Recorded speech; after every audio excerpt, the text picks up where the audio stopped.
have had to take dramatic steps to provide some habitat to try and maintain common terns in Maryland. And it's almost like in football terms, the Hail Mary pass. This is the last ditch effort that we can do until we can provide sand and create more natural islands.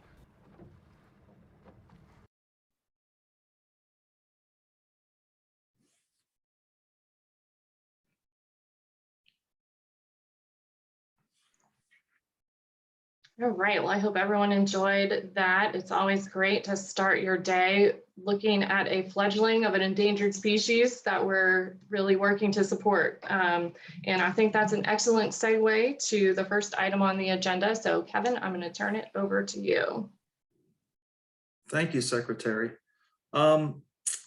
So I'm going to load up my thing that's on here, and I hope I can get this done. We've got a couple of young folks here that are ready and willing to jump in when necessary to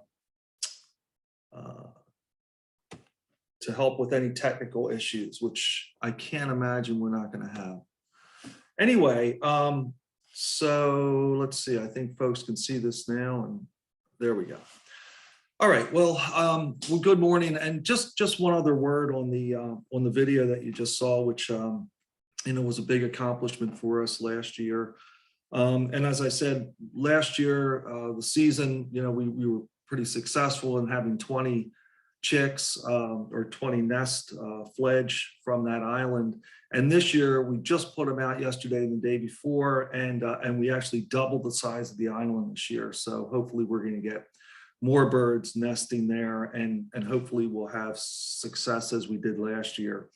But it's really important to note and to understand that, putting floating islands out in the bay, as Dave Brinker said in the video, it's a last ditch effort. It's a Hail Mary pass, just to keep some breeding area around for these birds until we can get a more sustainable habitat plan underway. And we'll be talking about that a little bit later today. And so I just want folks to know that, this is really an effort that we hope is a temporary effort to keep these birds nesting in this area until we can get something a little bit more long-term in the works. So it's important to understand that. All right. Well, thank you, Secretary, and thanks to all the policy committee members and to all the attendees today. And we've got a lot of information to go over today, and I'm going to try to get through my things rather quickly so we can give time to the folks who really need to discuss some of these issues and initiatives. But I did want to go over some of the more recent accomplishments and activities from our last year and a half, really, since we've met. And a couple of things that I pointed out, I just listed them on the screen here as some of our really, I don't know, who's to say that this is the top 10 list, but we've got a list of about 50 things that have happened. And I just pulled these out because I thought they were representative of some of the things that we do here at the Coastal Bays program. I did want to recognize our 25th anniversary, which was celebrated in 2021. It was 25 years of the program being in existence. And I do want to recognize two folks that are on this call, Nancy Zeller, who was one of our board members, and Sharon Peterson, who works here at the Coastal Bay program, who put together a really nice and wonderful event for our 25th anniversary at a local winery here. And that was a lot of fun, and it was a great time. So thank you for that. One of the other things that's rather important to mention is that in 2021, that basically represented our midpoint of our CCMP, or Conservation Management Plan. And the Conservation Management Plan, Comprehensive Conservation Management Plan, or CCMP, is really the Bible that we use to determine what our priorities are and the types of things that we're going to be working on. And the last one was done in 2015. The next one will be due in 2025. This was a midpoint assessment that we did recently with our friends at EPA. And so we basically go through and look at where we are with certain things and what revisions we want to make and do that so that we can carry the ball forward for the next 5 years. But I do want to let folks know that, or it's actually for the next 3 years now, and we've already started to put our CCMP plan together for the one that begins in 2025. It's a long process and one that takes a lot of coordination with citizens, our other partners, et cetera. And so that's already started. Also want to mention that we had our report card last fall for the 2019 and 2020 seasons. We did the 2 years, or as opposed to doing the 1 year, because COVID really kind of screwed up our schedule and our ability to monitor. So anyway, and we got a C+, which is basically, we've been hovering around C's and B minuses for the last 10 years, basically. And Bill Dennison was going to be talking about that a little bit later. One of the important things to note from the report card is the fact that Newport Bay is the one bay which actually dropped in terms of water quality and declined. And so that's why these report cards are important, because it says to us, okay, we need to start focusing on what's going on in Newport Bay and how we can address those kinds of problems. We have a State of the Bays report in development right now. That's typically done every 5 years, and we'll be finished with that this fall. So we'll have that to get out to the public. We also hired a bird conservation and habitat specialist. And we're really pleased about that because we have, as they mentioned in the video, there's been a 90% decline in some of our iconic coastal bird species like the black skimmers, common terns, and royal terns. And it's a real issue that we need to focus on, and we need to be more dedicated to it. So working with Audubon, working with Department of Natural Resources, we really have this concerted effort to try to address that issue and try to restore the habitat that's necessary for these species to nest here. Living Local, it was a program that is started by our environmental group here at the Coastal Bays program. And it's about connecting the folks here in the Coastal Bays with the farming community and agricultural producers here in the Coastal Bays area. And that's gone really well. And Liz Wist, who was our environmental education coordinator, is going to speak about that a little bit later, and some of the other things that they're working on. We also began a cultural heritage project here, which we're all really excited about. And it's basically focusing on the commercial fishing, commercial fisheries here mostly in the West Ocean City area and the harbor there. There's been a pretty robust commercial fishing fleet here for quite some time. And so not a lot of people know about it, nor do they know, the kind of products that are available from these folks. And so we wanted to bring that out, focus on that, highlight it, and let folks know about it because it's really important. The other thing that we've begun is water quality. Excuse me for 1 second.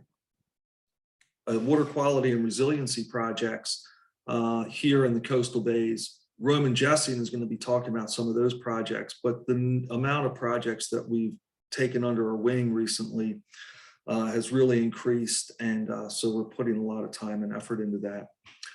We also received $2 million grant for Tizard Island restoration and resiliency, and this is funded in part through Department of Natural Resources and their Restoration for Resiliency Program, and as well as a grant that we got from Fish and Wildlife Service.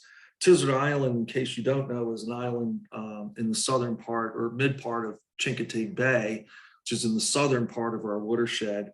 And this project really focuses on trying to utilize nature-like features and natural features to make that island more resilient.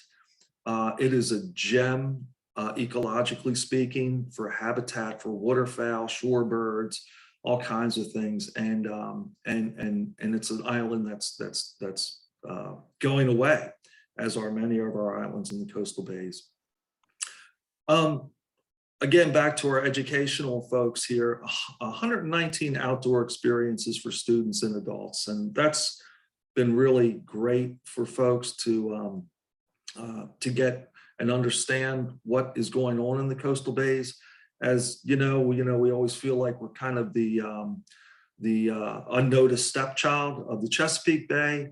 And so it's great to get visitors and even residents and students from like Wacomico County and other areas on the shore out to the coastal bays and let them experience, what the coastal bays is all about and the kind of unique ecosystem that we have here. And then finally, I just wanted to bring up our marine debris plunders, which Sandy Smith has been heading up. And she's going to talk about that a little bit later today as well, as far as our marine debris initiatives go. And as most of you know, there's probably been there has been a lot of more focus on the marine debris in the last 5+ years, and we're continuing to do that as well.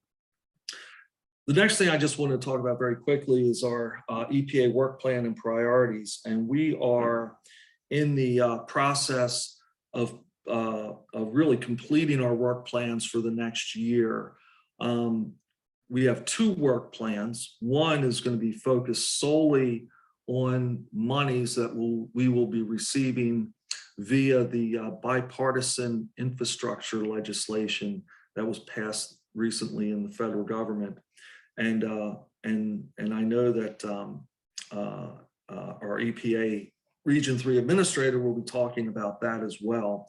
And that's really just it's a great opportunity to put some more funds into our program so we can focus on some of these really important things like resiliency, like habitat loss, et cetera, et cetera.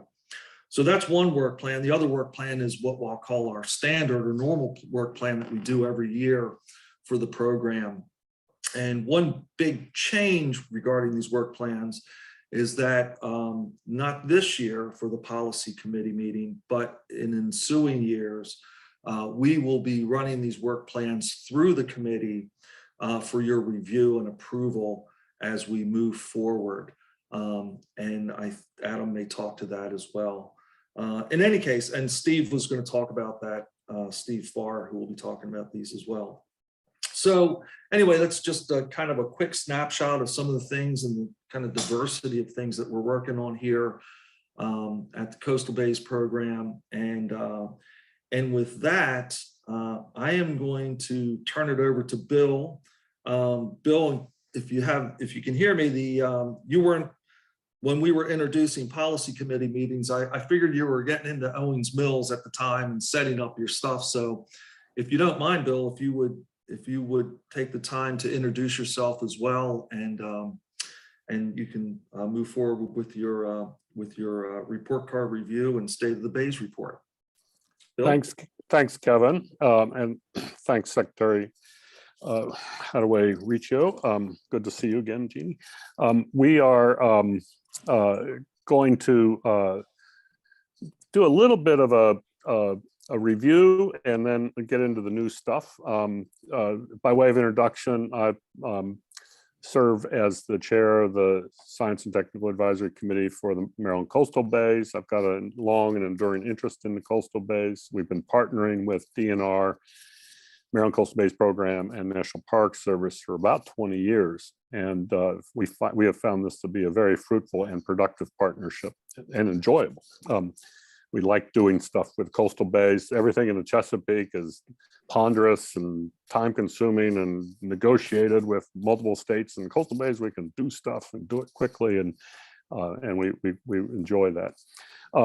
And my day job is University of Maryland Center for Environmental Science, where I'm Vice President for Science Application. And so today I'm going to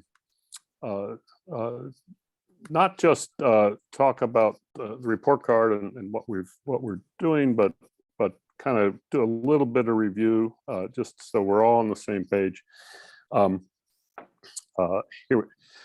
Here's this diagram that we've been using for many years now. We call it our eutrophication gradient, and it's showing that we go through these transitions when we add nutrients to these coastal lagoonal systems. And what happens when you don't have enough nutrients is you don't even have much of the seagrass. But then as you increase those nutrients, the seagrasses abound, and we saw that in the Maryland coastal bays in the 1990s. And then when you get too many nutrients, the macroalgae start coming in, and then ultimately end up with phytoplankton. And that's the transition that we don't want to see. And you can see on the bottom some of the individual water bodies within the Maryland coastal bays. We have this gradient of water quality within the Maryland coastal bays. And we've got major environmental issues. We've got phytoplankton blooms. I don't want to beat up on the fact that we set the record, but back in December 2018, not a record you want to be proud of. We have brown tides. We have these harmful algal blooms. In particular, the pseudonytzia is of concern. We've got our seagrass loss due to elevated temperatures, and our wetland and island loss due to sea level rise. So these are our major issues. We've also, in the comprehensive plan and following that, we did a climate change vulnerability assessment. We've identified that the Maryland coastal bays are very vulnerable to climate change. They're at the edge in many respects, not just the edge of land, but these plants and animals are living on the edge. And for example, seagrasses. So these high temperatures have knocked our grasses back, particularly in 2005 and in 2010, and the ensuing years, 2006 and 2011, we had a dramatic drop in seagrass coverage. And so that's a problem that we're seeing. We also have got these accelerating rates of sea level rise and you saw the artificial island that Dave Brinker et al. Have created to try to stem some of this loss of habitat. But these dredge material islands, as identified with those arrows, are gone. They didn't persist. So there's not just global sea level rise, but there's this accelerated rate, and the rate is increasing. So we have to deal with that.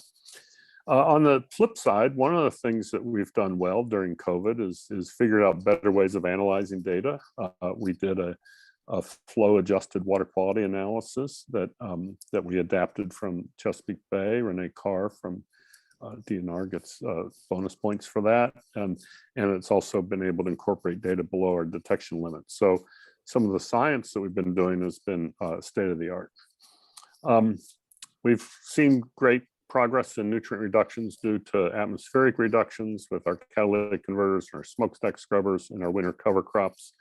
They've done a wonderful job. We've seen the atmospheric deposition decreasing. We've seen the application of cover crops statewide doing a great job of trapping and binding those leftover nutrients after the growing season and soaking those up during the winter when the cover crops are applied. But we still have some unabated nutrient sources. We still have agricultural runoff from fertilizer and manure.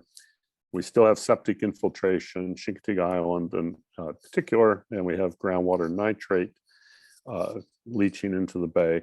And we have ocean discharge from Ocean Pines and offshore, the Ocean City discharge, which we've now established creates an offshore nutrient plume with phytoplankton and emerging harmful algal bloom species out there.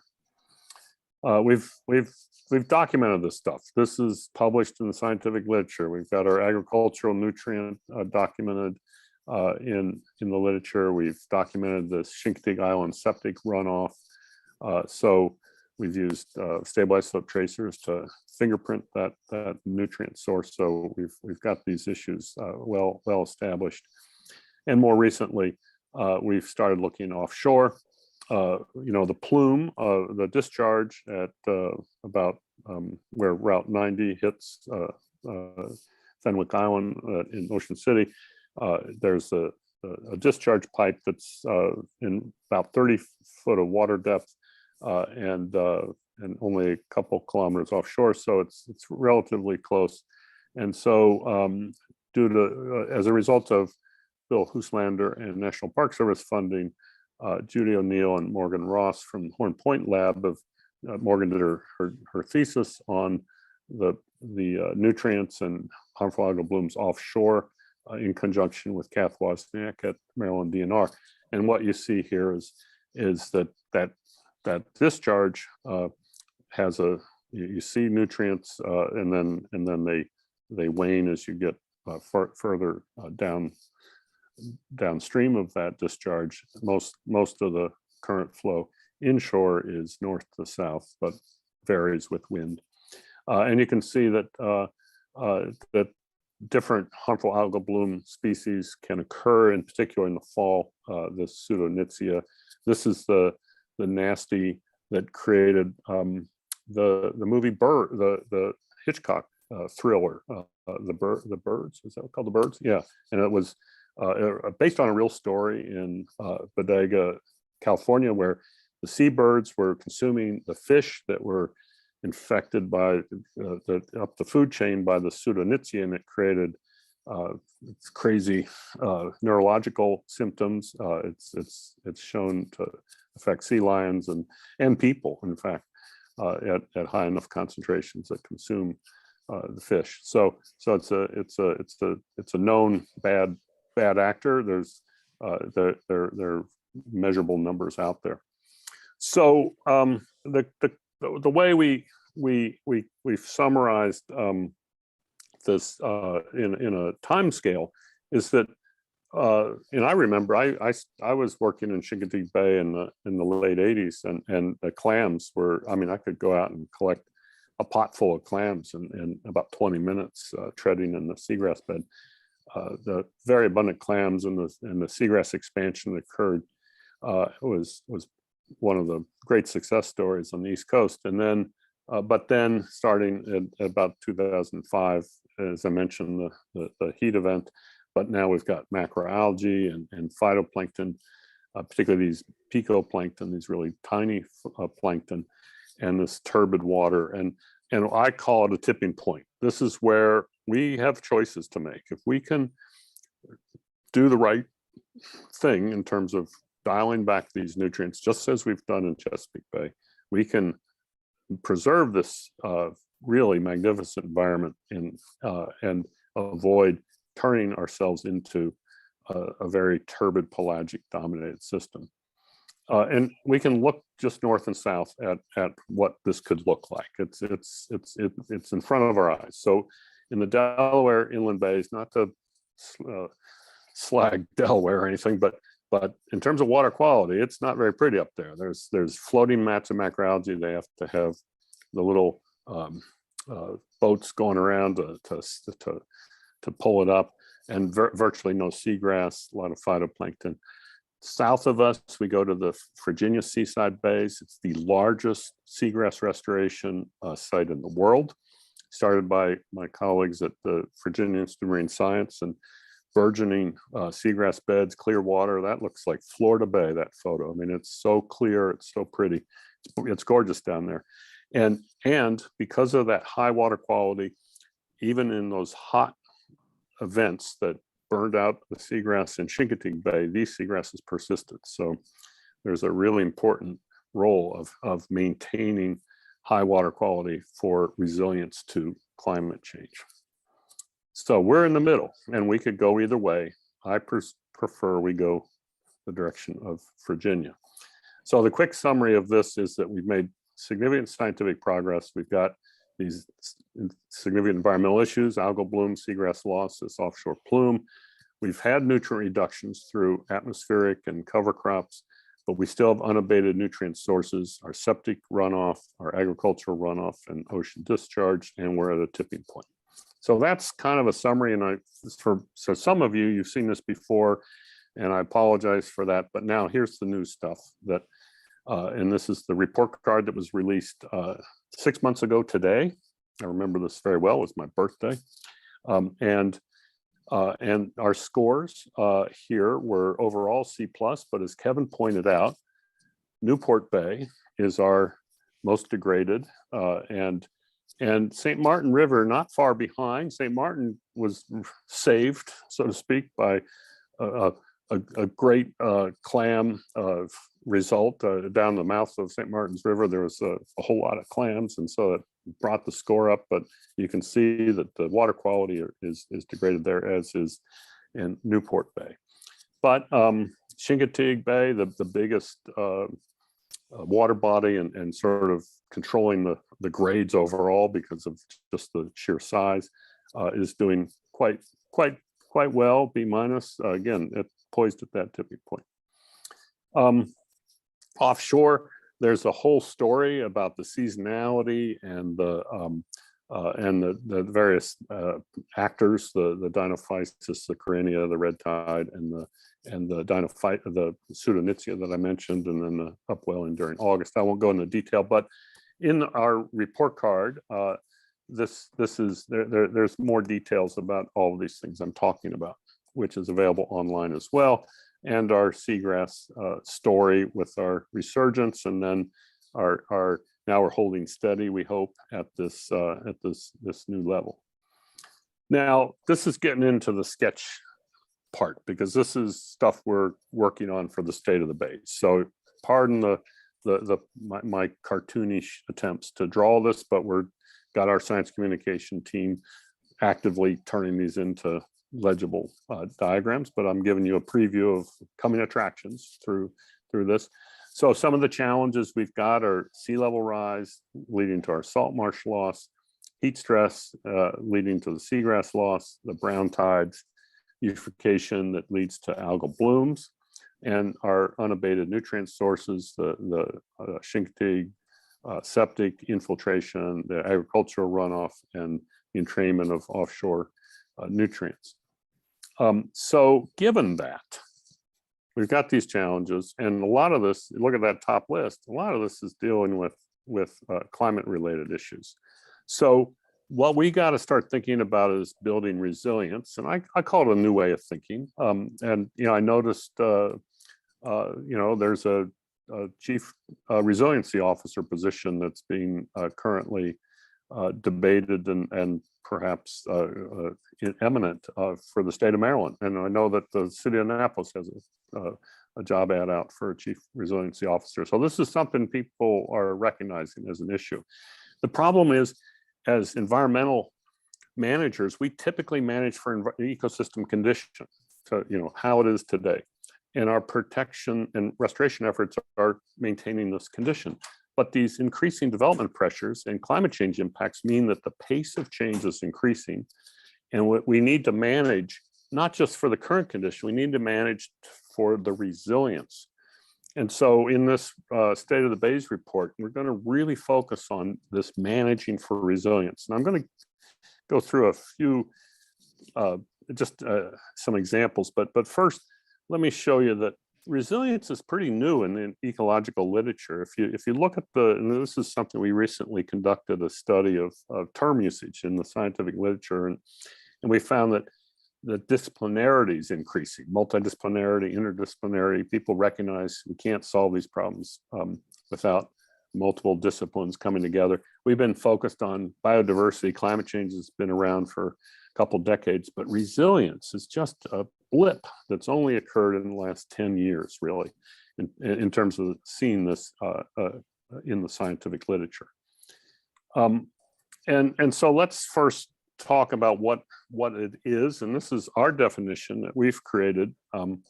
It's the capacity of a system and its associated communities to quickly recover from disturbance, adapt to changes without collapsing, and improve through innovation and implementation of resilient strategies.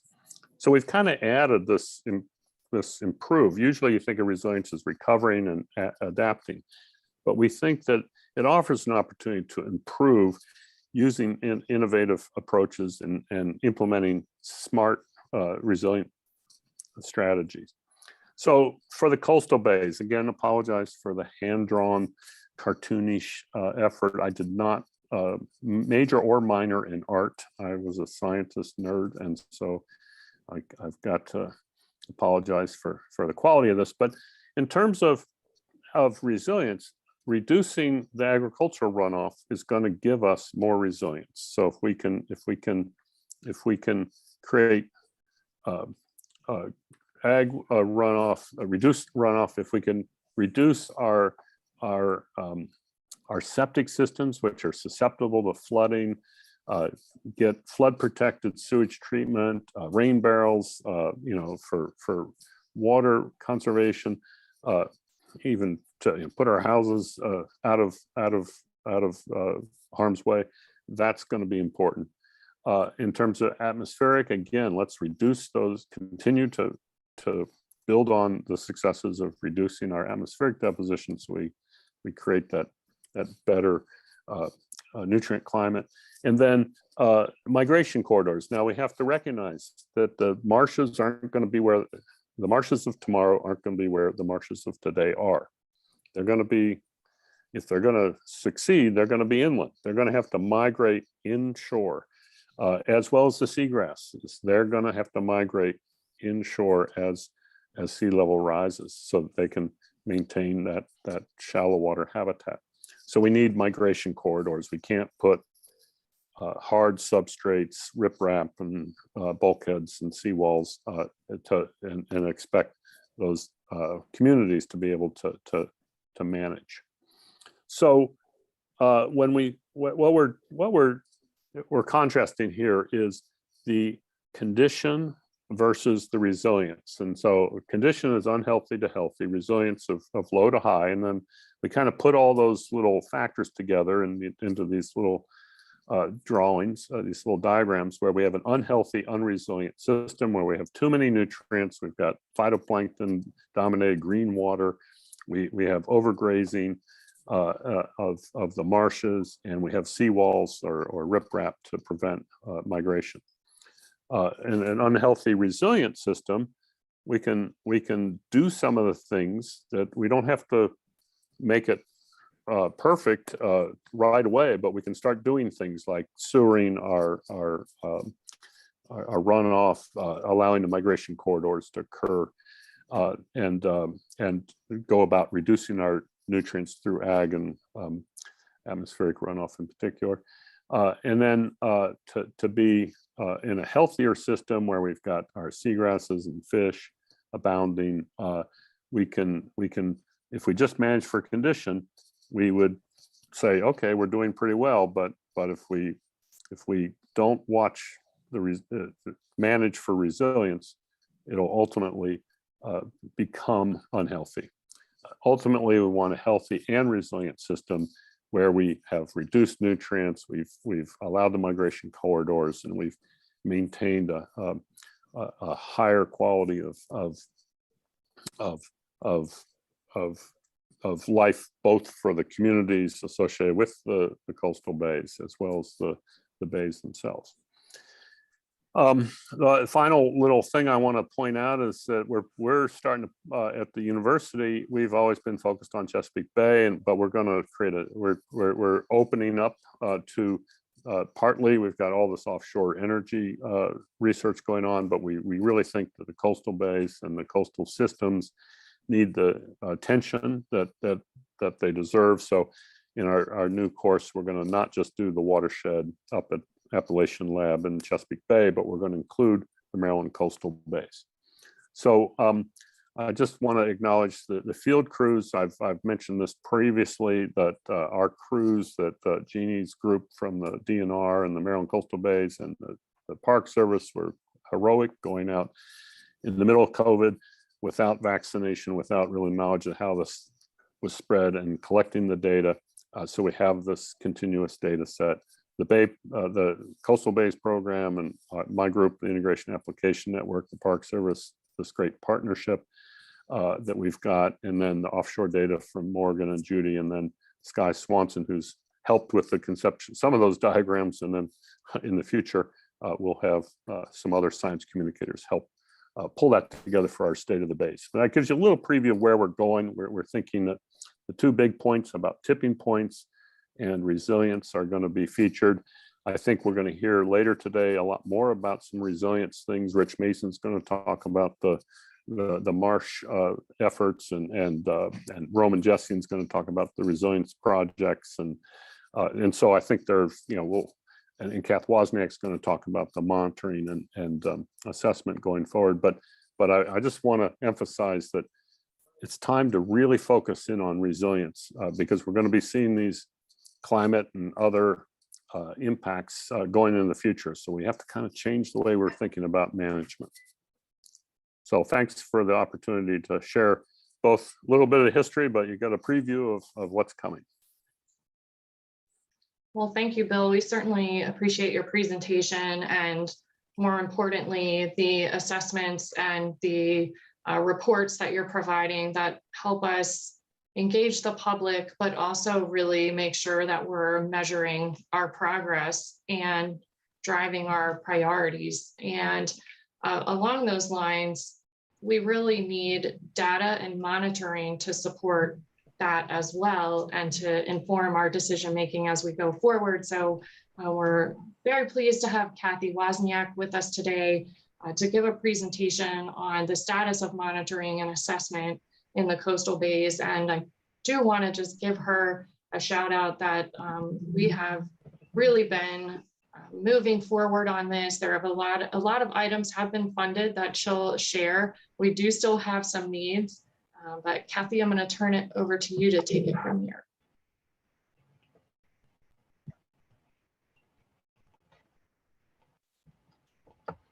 Thank you, Secretary. I really appreciate being here today. I think I get to get a little bit of good news for once. I often have to come in and give bad news about many things. But today I want to give you all an update on our monitoring and assessment challenges. This is an update from the presentation we did to the Policy Committee in 2020. But just as a reminder, our monitoring and our ecosystem health reports, which help feed the State of the Bays report, is a thanks to many, many partners. I think in our current ecosystem health, we have almost 50 authors from all the different agencies. And as Bill mentioned, during COVID, we had some staff shortages at DNR, and some of the water quality monitoring might not have happened for the coastal bays. But as soon as I reached out through the stack to our partners, everybody jumped at the opportunity to make sure that we did not miss the data collection. And, we had a great partnership with 5 different crews going out and collecting data. So many thanks to everybody.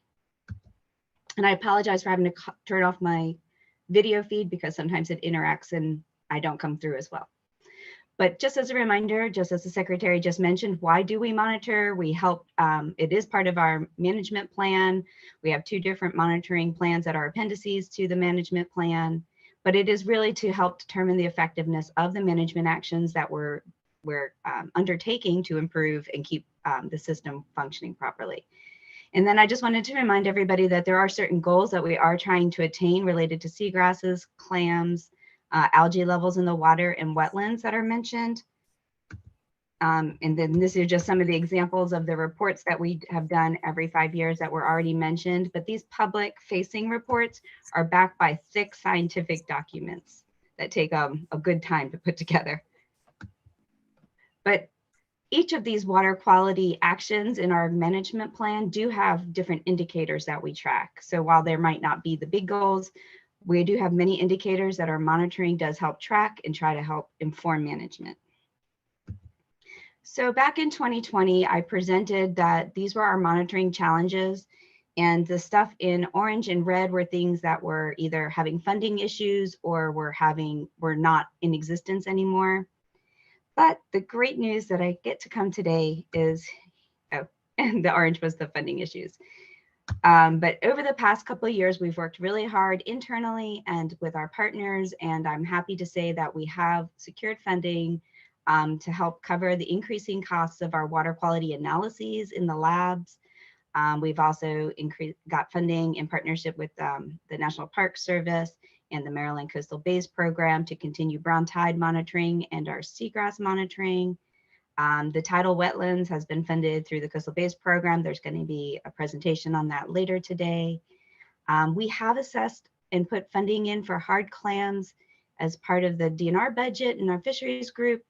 Unfortunately, the issue with getting our hard clam survey complete is really on the boat availability and not so much funding anymore. Our last survey for the coastal bays was data for 2019, which was actually collected in January of 2020. So we do have staff that are still working really hard to try to get back out there and assess our hard clam population, which is a key indicator in these shallow bays. So coming from the STAC, the scientific committee, our primary priorities is to get our water quality assessment stuff all the way back up and running. I did mention we have increased the funding for our routine water quality, our fixed site monitoring, and the increasing lab costs that have occurred over the last 4 years. But one of the things we haven't been able to do is get continuous monitoring data back out. We ran into an issue where the sondes that we had became outdated. The company didn't get replacement parts. The National Park Service also used to have monitors out there that haven't been put out. So we have not had this continuous data, which has been very insightful. I don't know if anybody noticed, but on Bill Seagrass graph that he presented a little while ago, it showed some data from our continuous monitoring devices that showed the temperature over the season, and that's where we made the relationship of the temperature impacting our seagrasses in the southern bays, wetlands, and as well as increasing our stream gauge monitoring. We did get the funding back in 2020 for the Birch Branch, but the staff would like to get the second monitor back at Bassett Creek. And then some of our secondary priorities for monitoring needs would include some forest monitoring, increasing our harmful algae bloom response. We do routine monthly monitoring, but for those that have been out there know that the algae blooms change within a few days, and so just being able to track those and do toxin analysis when needed. And then we would like to establish a long-term ocean monitoring program. Right now, we've only been able to go on ships of opportunity over the last decade, but it would be good to have long-term monitoring. I have a couple of slides. I know Bill took a little extra time, but I thought some of the people in the room would be interested to see this. These are some of the data from the Ecosystem Health Report. And essentially, this is showing a lot of good improvement in nitrogen trends throughout the bays, which is great news. A couple of increasing trends in the upper St. Martins. But the key thing really that came out of the Ecosystem Health Report is this graphic, which is showing increasing phosphorus in many areas in the northern bays. And that ratio of nitrogen to phosphorus impacts what phytoplankton grow. Just like if you're growing your tomatoes in the summer, there's different levels of N to P that you put on different crops. Bill did show some of the chlorophyll changes and the seagrass changes, but one other one you guys might be interested. This is the last data that we have for the hard clam population, and it does show mixed results where the increases in Isle of Wight Bay have been great, but the Chincoteague Bay levels are down. I thank you all very much, and I'm happy to take any questions.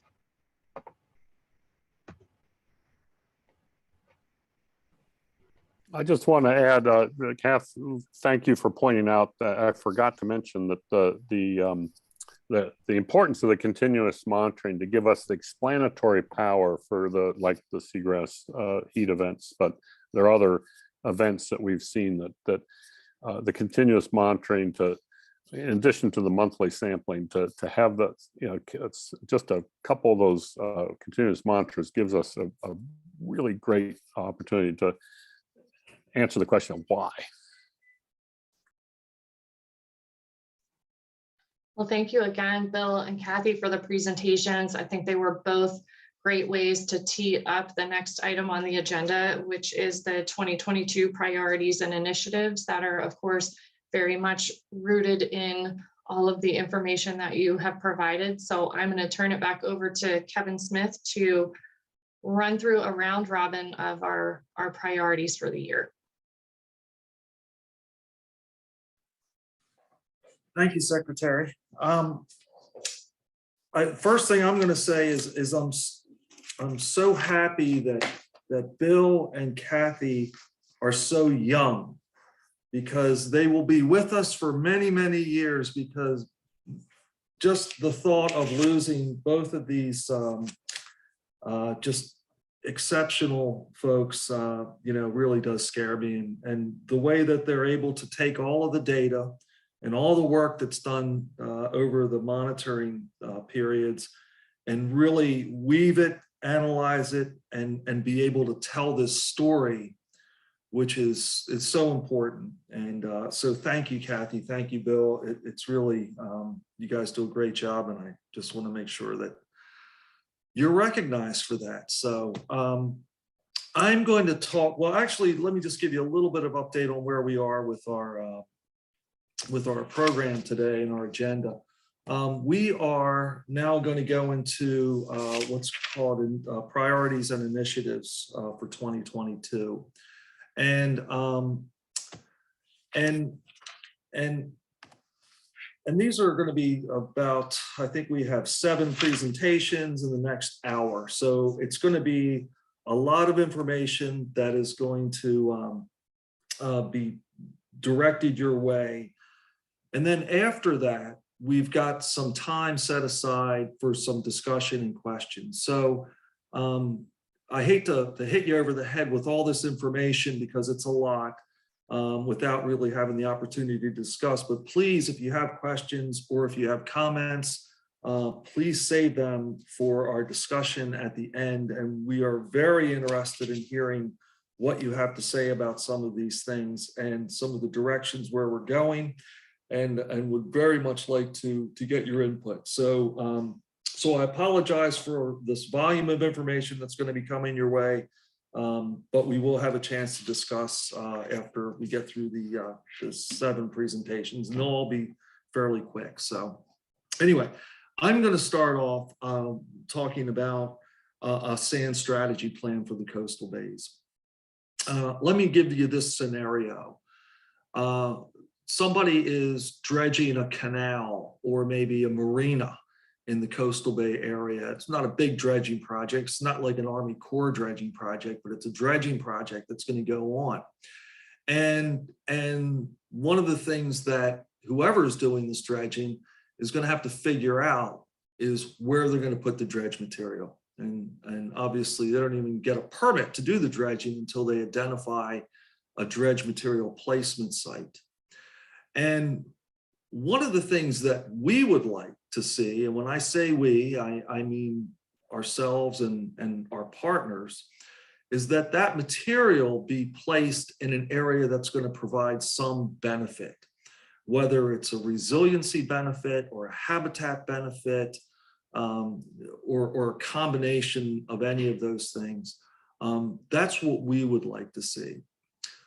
But the reality of the situation is that these things rarely match up. And what typically ends up happening, or in a lot of cases, is that this material gets placed in an upland DMP or dredge material placement site or stockpiled somewhere. And it's really a loss of a resource, because the dredge material in many cases is a resource that we can use to help build resiliency and restore habitat. So understanding that this problem exists, we decided, and when I say we, I'm going to call out the folks that, you know, we talked about this with, and that was the folks at Audubon, Dave Carson, Dave Brinker, who is our bird habitat specialist from DNR, ourselves, and EPA was involved in this conversation. And we said, you know, we really need to put together a sand strategy for the coastal bays so that when there is a dredging project, when there is some material available, it can be utilized in a way that is going to be beneficial for resiliency and habitat. And we need to start doing that so that we can have a long-term plan, work plan, I'll say, that people can use so that we're not losing this potential resource. So I'm bringing it up because I wanted to make sure that folks were aware of this issue. Folks were aware that we're starting this process, and it's really in the embryonic stages. And it's going to take a lot of coordination with partners like the county, like the town of Ocean City, like the folks at the National Park Service, Army Corps of Engineers, Maryland Department of the Environment. All of these folks are going to have to be collaborating and coordinating on this effort. And so I'm bringing it up here because I wanted to make sure that folks were aware that this is an effort that we have to put some time and effort into, and it's something that's very on the forefront of one of our priorities. So it's really that simple. And we have a lot of work to do. It's going to be a lot of coordination, and I expect that a lot of you will be hearing about it in the future here as we start to put this together and contacting you to get involved in this whole process. So with that, I'm going to turn it over to our next speaker, who is going to be talking about marsh loss. And again, this is one of those situations where this material can be used to address some of the marsh loss issues. So with that, I'm going to turn it over to Rich Mason. And Rich is going to talk about some of the marsh loss issues that we are seeing here in the coastal bays. Thank you, Kevin. Let me share my screen. Hi, I'm Rich Mason with the U.S. Fish and Wildlife Service's Chesapeake Bay Field Office. And just about a year ago, several groups, federal, state, local groups, and nonprofit organizations came together to form a coalition to address some of the marsh issues in the coastal bays. Oops, there we go. One of the reasons that Fish and Wildlife Service is involved is this little bird, the salt marsh sparrow, which many of you probably are familiar with. Its population is declining significantly, mostly because of nest failure due to flooding.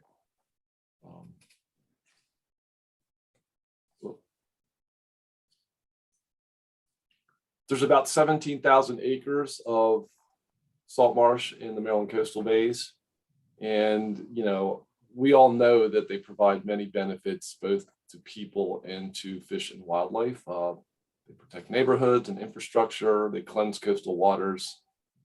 They provide nursery for fish and shellfish, habitat for many species. They store blue carbon in the peat. And they are really a defining feature of our shallow coastal bays.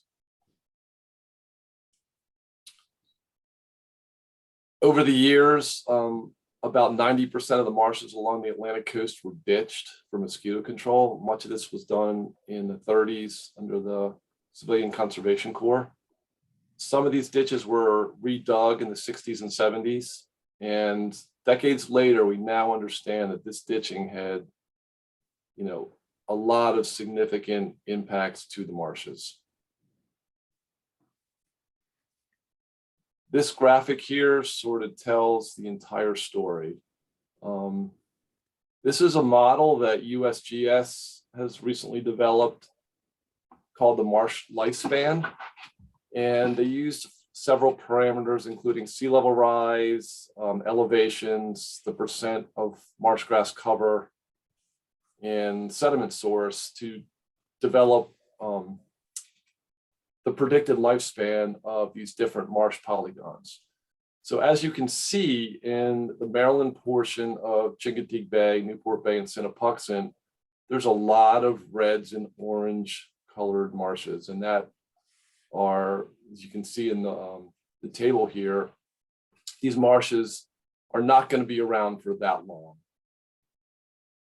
At the state line, most of the marshes are blue and green, meaning they're going to be around for a lot longer. And the sole reason for that, I think, or we think, is because the Maryland marshes were grid ditched and the Virginia marshes were not.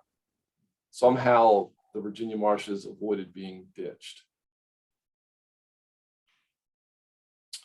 So initially the ditches dried out the marshes, and there was a slight change in the marsh grass composition where the drier species would move down gradient a little bit as the marshes got a little drier. The second thing that happened is, since the marsh soils were more oxygenated, peat decomposition sped up. And that led to less accretion of the soils and less elevation gain. And then also the last thing is small levees form along the ditch banks.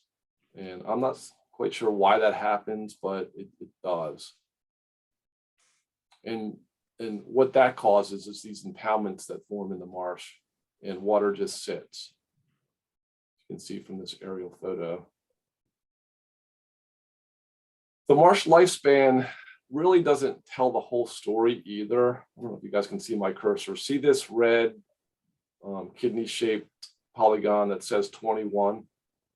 That means this marsh is predicted to last 21 more years. So that is this area right here, if you look in the right photo. And as you can see, these brown areas are mud flats where the water has ponded on the marsh grass has died. And so you can see that ecologically, this marsh is in really bad shape. And even though it might last 21 years, it's not providing the services to the fish and wildlife that if it was, fully vegetated.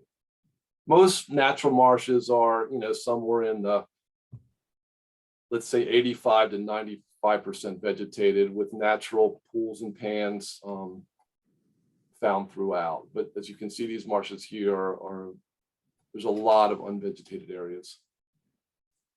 This is just another look at, some areas in Newport Bay in 2005. You can see the grid ditching, the straight lines here. And then 13 years later, you see all these open pools where the marsh grass has died. And this is, if you open Google Earth and pan around, this is what you see all throughout the Maryland coastal bays. This is an aerial of one of the Virginia marshes that did not get grid ditched, and you can see the natural meandering tidal channels and no straight line ditches and very little ponding as well. So there's some physical thing that happens with those ditches that cause those levees to form and the associated ponding. Not to dwell on this too much longer, but this is just a graphic that shows what happens as the water floods onto the marsh. And a little bit of deposition happens right on the bank. And then there's the little levee. And this is what it looks like kind of at ground level. You can see that little bump there that is all along the ditch bank. This is a county property on Langmate Road. Again, more of the same. You just see degradation. What you also notice, though, is the area along the bay shore here is a little bit higher because it gets overwashed from coastal storms. So sediment is deposited as you get nor'easters and the waves are lashing up on the marsh, bringing in sediment. So these areas, I think what's going to happen if we just sort of let this go is these are going to be islands. And then these areas will be in the back part of the marsh are going to be more open water, shallow open water. It's really important to have plants growing in our marshes for many, many reasons, but one is that they help build elevation, both through the peat in the soils as the roots of the marsh grasses turn over every year. And then, of course, those grasses help trap suspended sediment. What can we do about this? So here are sort of 4 different strategies that we can use. One, we touched on this a little bit, is marsh migration. Runnels are ironically a small little channel that you can dig between the pools and either a natural waterway or a ditch to get that water to flush out as the tide lowers. Moving sort of up in complexity and expense would be a total filling the ditches and redoing those natural meandering channels that you would find in a natural marsh. And then finally, the thin layer placement that Kevin touched on. This is a map from the online mapper, the Maryland Coastal Atlas. And these brownish areas are where the new marshes are going to occur. I think this is a 1.3 foot sea level rise. And what you notice here is where the big marshes occur here in Newport Bay and along the coast of Chincoteague Bay, there's not great opportunity for marsh migration. What happens there is the adjacent upland is 4, 5, 6, 7 feet taller than the marsh. There's kind of a stark gradient there. Unfortunately, where you do see some of those low-lying areas adjacent to the tidal waters in the marshes are, down here along South Point, and this is all neighborhoods. So there's going to be some challenges there in the future. If you go north up Newport Bay, up Trap Creek and Ayers Creek, this is all low-lying areas. So this is where we should really focus our marsh migration, our land protection, our conservation easements on. Moving on to runnels. So runnels are, again, they can be hand dug, you can dig them with small equipment, and they're basically just to connect an open pool to a natural waterway. This is just, a lot of this work is going on in New England, not much is going on in the Mid-Atlantic, but we're moving in that direction. This is just to show you the benefits that can happen. This is obviously a man-made ditch, the ponding that occurs behind the levee. And then 9 years later, once they cut the runnel through, you can see the marsh grasses recolonize the open water pool. Okay, moving up in complexity is filling ditches and recreating the natural meandering channels. This was a project that was done in Delaware in, I think it was around 2009. This is called Slew's Gut. So it's just a 24-acre site. It's this area right here. This is a 2003 photo where you don't see much ponding yet. We see a lot of the ponding happening like right around 2005 to 2007. It reached a tipping point. So this was their concept design here on the right. Just these meandering channels that they were going to recreate.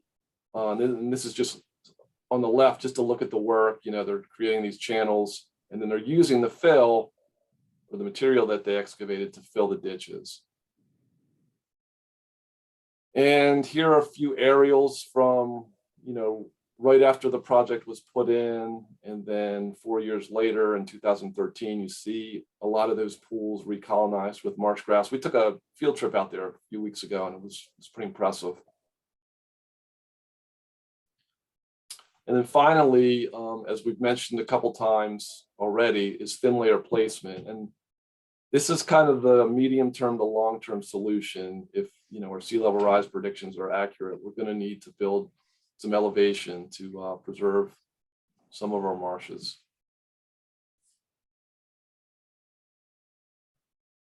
And finally, some recommendations. We're working on developing some messaging similar to what they did in the Mississippi Delta, like 1 football field of marsh loss a day, or with the recent thing that we've heard about bird populations reduced by 3 billion since 1970. And we're getting there on that. We have this fledgling initiative and we need to build upon that and grow it. Certainly, if we're going to restore and protect these marshes, we need a significant source of funding, much like they have in Chesapeake Bay and the Delaware Bay funds. And if we're going to do, restoration projects at scale, we certainly need additional dedicated staff to work on this issue. Permitting, yes, we need to speed up the process, and it would be great if we could get a regional letter of authorization like we have for freshwater wetland projects for simple actions in these marshes like runneling. Kevin talked about the sediment. We need to coordinate sediment and how we can use that in these restoration projects through the sand strategy. And also we need to learn a lot, and we need to develop new and more cost-effective ways of restoring our salt marshes. And we need to continue to collect data and learn about our restoration projects and how we can modify them and make them better. And I hope that's it. I know it was a whirlwind. It was quick. We have a lot of presentations, so if you guys have questions, I guess we'll wait till 12 o'clock. We will, Rich. We'll wait. And thanks for that. It was an excellent job, and you laid out what the issue is very well. And it's a downer. It's this is a serious issue. Bill talked about resilience. Obviously, our coastal marshes are, one of our chief resilience features here in the coastal bays. And so the loss of these marshes can play havoc, not only on the resiliency, but also on the effect on water quality, fish, habitat.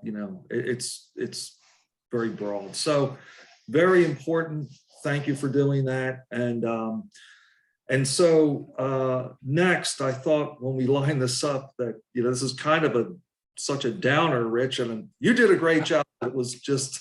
Sorry. Yeah. It's a very I'm trying to figure issue. out how to unshare now. All right, there we go.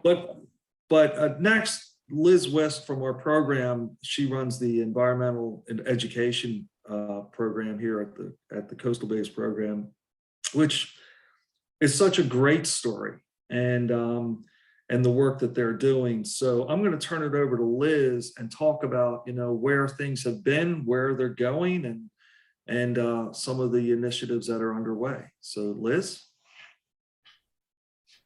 Hi, yes. Thank you, Kevin. I appreciate it. And I hope I can tell a really positive, uplifting story. So I'm going to start by sharing my screen.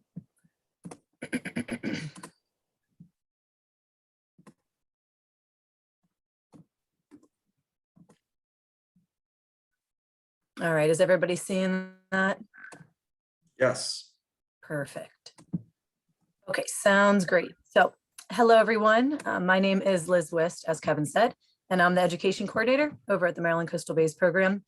It's wonderful to meet those of you I don't know, and great to see those that I do. So I've been with Coastal Bays since the January of 2017, so about 5 years. And through my time, I've strived to develop a well-rounded, inclusive environmental education program at Coastal Bays for our watershed youth, educators, and our adult community. So just kind of as a refresher, especially if no one's ingrained in this field,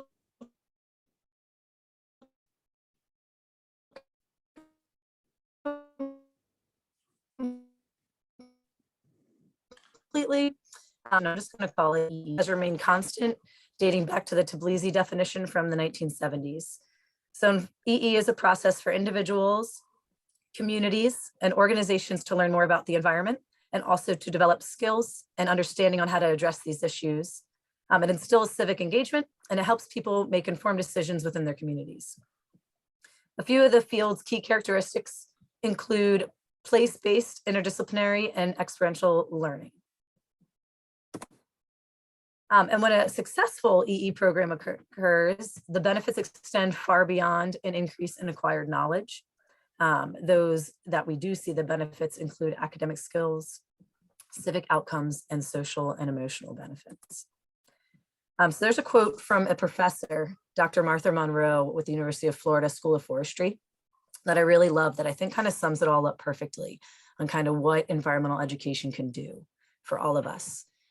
So environmental education helps students gain much more than knowledge. They gain skills in making a difference, an intrinsic belief that they can. The confidence and empowerment can spill over into other aspects of their lives. So in EE, students of any age, that's for lifelong learners, can gain academic skills to help them become more effective problem solvers, thoughtful community leaders. They can receive civic outcomes like a sense of personal motivation to address community issues, and develop social and emotional skills like self-esteem, maturity, empowerment, and an ability to collaborate with others. Okay, I skipped backwards. Sorry about that, everyone. All right, so that was just kind of a little bit of a rehash on environmental ed and what it does and kind of why I'm ingrained in it. So when I started in 2017, Coastal Bays had been without an educator for quite some time. Some of you all might remember that few years process they went through. So in my first few years, I really worked to rebuild old relationships that we had, to establish new partnerships and trust with them, and begin addressing educational-based action items from our CCMP, and taking inventory on where our community was currently at with their educational needs. So these are just some images from our first few years at Coastal Bays, kind of getting back out into the community a little bit more from an educational standpoint. All right, so in 5 years, the Coastal Bays education program has shown necessary growth, but has also kind of honed in and focused on priorities under this giant umbrella that is environmental education. So the education provided at Coastal Bays extends way beyond myself, so I have to give credit to, and I would not be able to function to the caliber that it does without our other staff members, and the immense dedication and innovation of our seasonal staff, our Chesapeake Conservation Corps members, and our interns, as they're the ones who create a lot of these projects and ensure program facilitation. So on the screen that you see in front of you are just some of our focus areas in MCBP, and I'm calling it by a rose by any other name, because as you can see, when we talk about environmental ed, it is such a broad umbrella, to use that word again. It's not just education, it's not science communication, it's so much more than that. So I kind of summed it up in a couple categories for you all to kind of take a look at and read very quickly. We work with various formal and non-formal educators in our schools through curriculum development. We lead professional developments for Worcester, Wycomico, and the broader state. We're an active community leader and a center for Maryland Green Schools. And since I've been here, 3 of our local schools have become Green School certified. We develop public lessons so that are available for anybody to utilize. And then our normal field and service trips, of course. We also do after schools and engage with a lot of our partners like Pocomoke and Assateague State Parks on their MeWe programs, which are meaningful watershed educational experiences. We work with our community and other organizations on public events, continuing education for our lifelong learners and different presentations. And then our science team is big on this with our scientific monitoring and engaging in citizen science-based activities like water quality, horseshoe crab monitoring, and terrapin surveys. Through mentorship, that's a big part of what we do at Coastal Bays, of course. We've had the privilege to receive about 10 different Chesapeake Conservation Corps members in the past. We're lucky that we're able to be included on that program. We currently have Katie Kavanaugh, I believe she's on this call. We also engage with our local school systems on the university level, like UMES and SU, to acquire interns through AmeriCorps programs or for credit-based programs. And we have summer internships and different high school interns to engage with our local kind of high schoolers. And then on the communication side, along with our outreach with Sandy Smith, we try to do a lot of more storytelling-based projects, and I'll talk about that in a moment. We write, I guess, more like digital communication-wise, environmental articles. We have an accessible website with a lot of materials on there and an active social media and different print materials. So currently, I want to kind of walk through just about 4 different current education initiatives at Coastal Bays. I don't have too much time, but I want to show you all, at least for 2022, as Kevin alluded to, our priority items that we're looking at. I don't know if you're seeing this yet, this photo. There we go. Have heard of Living Local. Kevin talked about it briefly in the beginning of the presentation. But Living Local is an agricultural education initiative that was originally created as a capstone project of a Chesapeake Conservation Corps member named Chandler Joyner, who we have the privilege of still working with us today. And she's the manager on a large grant for this. And it was created to address the need for an increase in understanding of our local agricultural community.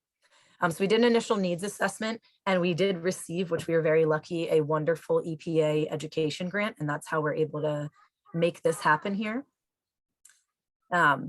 We constructed Living Local in order to build an understanding of issues affecting agriculture and develop a lifelong appreciation of farming and the best management practices farmers are implementing to protect our natural resources in Worcester County.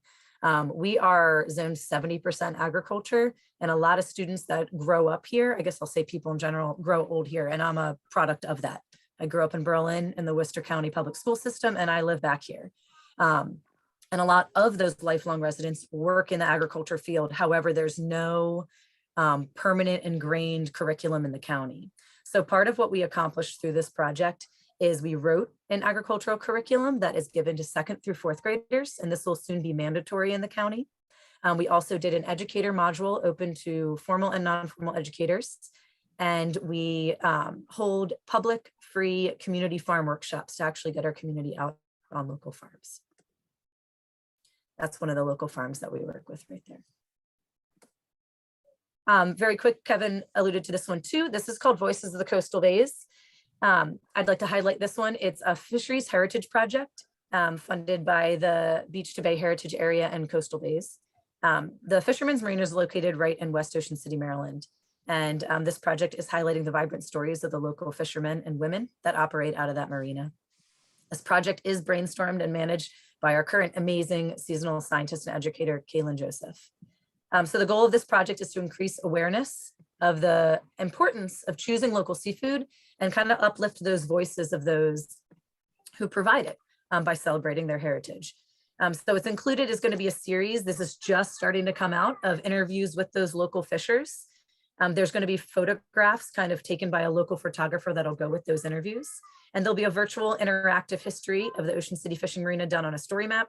And she is currently producing, which I think is pretty phenomenal, a local seafood guide that's going to help our seasonals and our residents be able to navigate what's in season and like right out of our fisheries or out of our marina by month. All right, so I want to kind of briefly talk about our Give a Day and Discover Your Watershed program. So in 2021, Coastal Bays knew we wanted to provide more opportunities for engagement and without the constraints of schedules or in-person requirements due to the pandemic. So we decided to release a monthly theme that provide an opportunity for community to involve themselves with Coastal Bays in a self-paced manner. So we encouraged everybody to kind of give a day once a month by exploring and improving our watershed. And in 2022, this morphed, and alongside other Coastal Bays staff members, we combined Give a Day with our long-running Discover Your Watershed volunteer event series. And every month we are providing an opportunity out at our restoration sites for people to kind of give back to our bays. And Bay Day is back. If anybody's been to Bay Day, this is a collaborative effort between the Ocean Pines Association and Coastal Bays. And it's a free opportunity to learn about environmental efforts happening right here in our area and hopefully inspire some of our residents to care for their watershed by caring for their backyards. So it's extremely immersive. We have diverse programs.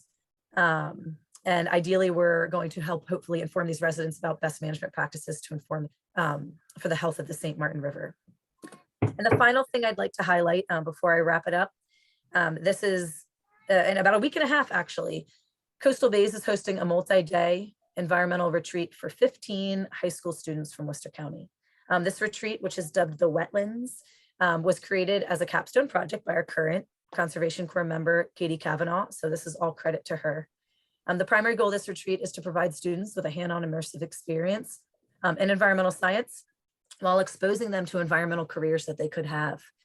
We want students to leave this opportunity with excitement about environmental science and local issues, and have a sense of empowerment to pursue future work or studies in the environmental realm. And ideally, a desire for lifelong engagement with the environment. We're going to be working with partners such as Maryland Park Service, NOAA, and Underwood and Associates. And the students, this retreat, I really wanted to highlight, it's very unique. We're targeting certain students to participate in the retreat with the use of our local county board system. We have full approval from them, and our local guidance counselors, because we want students that have demonstrated an interest in environmental science, but otherwise would never have an opportunity such as this for them to come out. So looking on to the future, I know I'm about 3 minutes over, but to round out this presentation, if we're looking at our education program at Coastal Bays, we are in need of further staffing within our department for funding opportunities within the diversity, equity, inclusion, and justice realms for workshops and outdoor education initiatives in our county, and also the incorporation of community voice. So I'm looking to the policy committee today for support and different recommendation on approaches such as those DEIJ initiatives and best management practices within education, and also the reincorporation of our community voice into all of our projects and programs with the revitalization of our community advisory committee. And then also with the development of a specific Coastal Bays education plan, which is going to be based on our next CCMP, which is coming out in the next 3 years. So these items are necessary to remain relevant, effective, and reflective of our own community and their needs. And despite us actively researching this topic, I would appreciate any professional feedback. So thank you all very much. Thank you, Liz.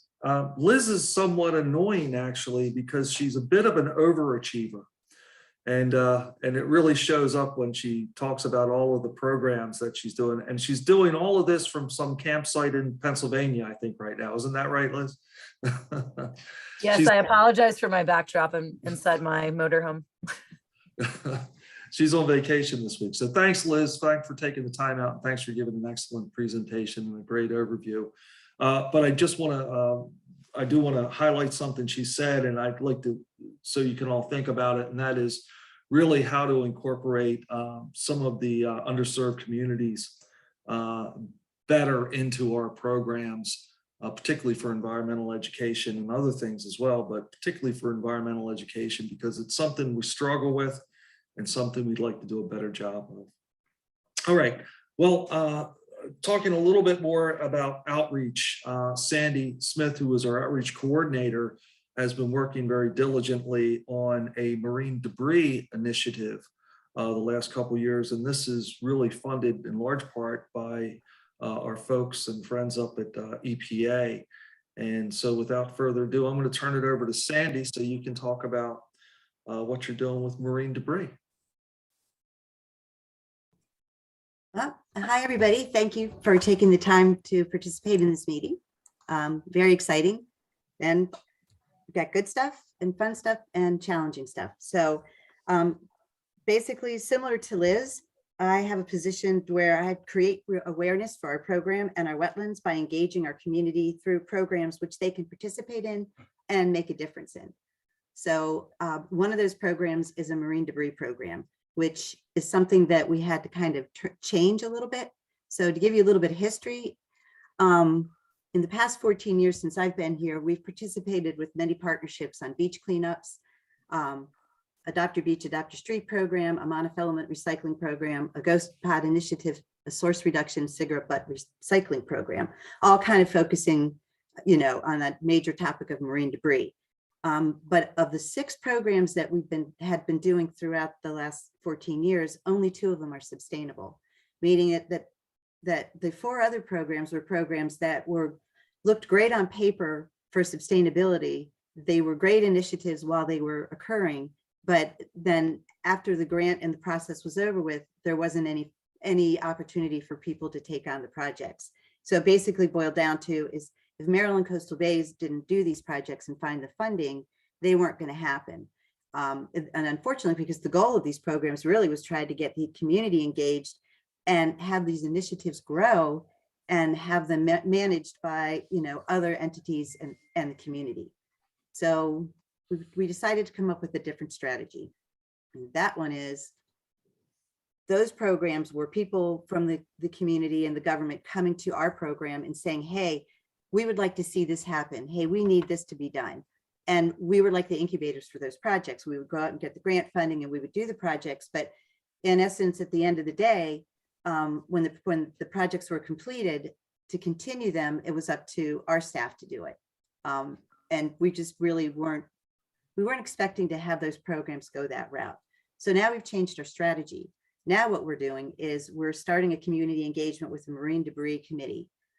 We reached out to local fishing groups, boating groups, neighborhood groups, our stakeholders in our watershed, and basically said to them, look, you guys are, you're out there on the water, you're working on the water, you're recreating on the water, on our waterways.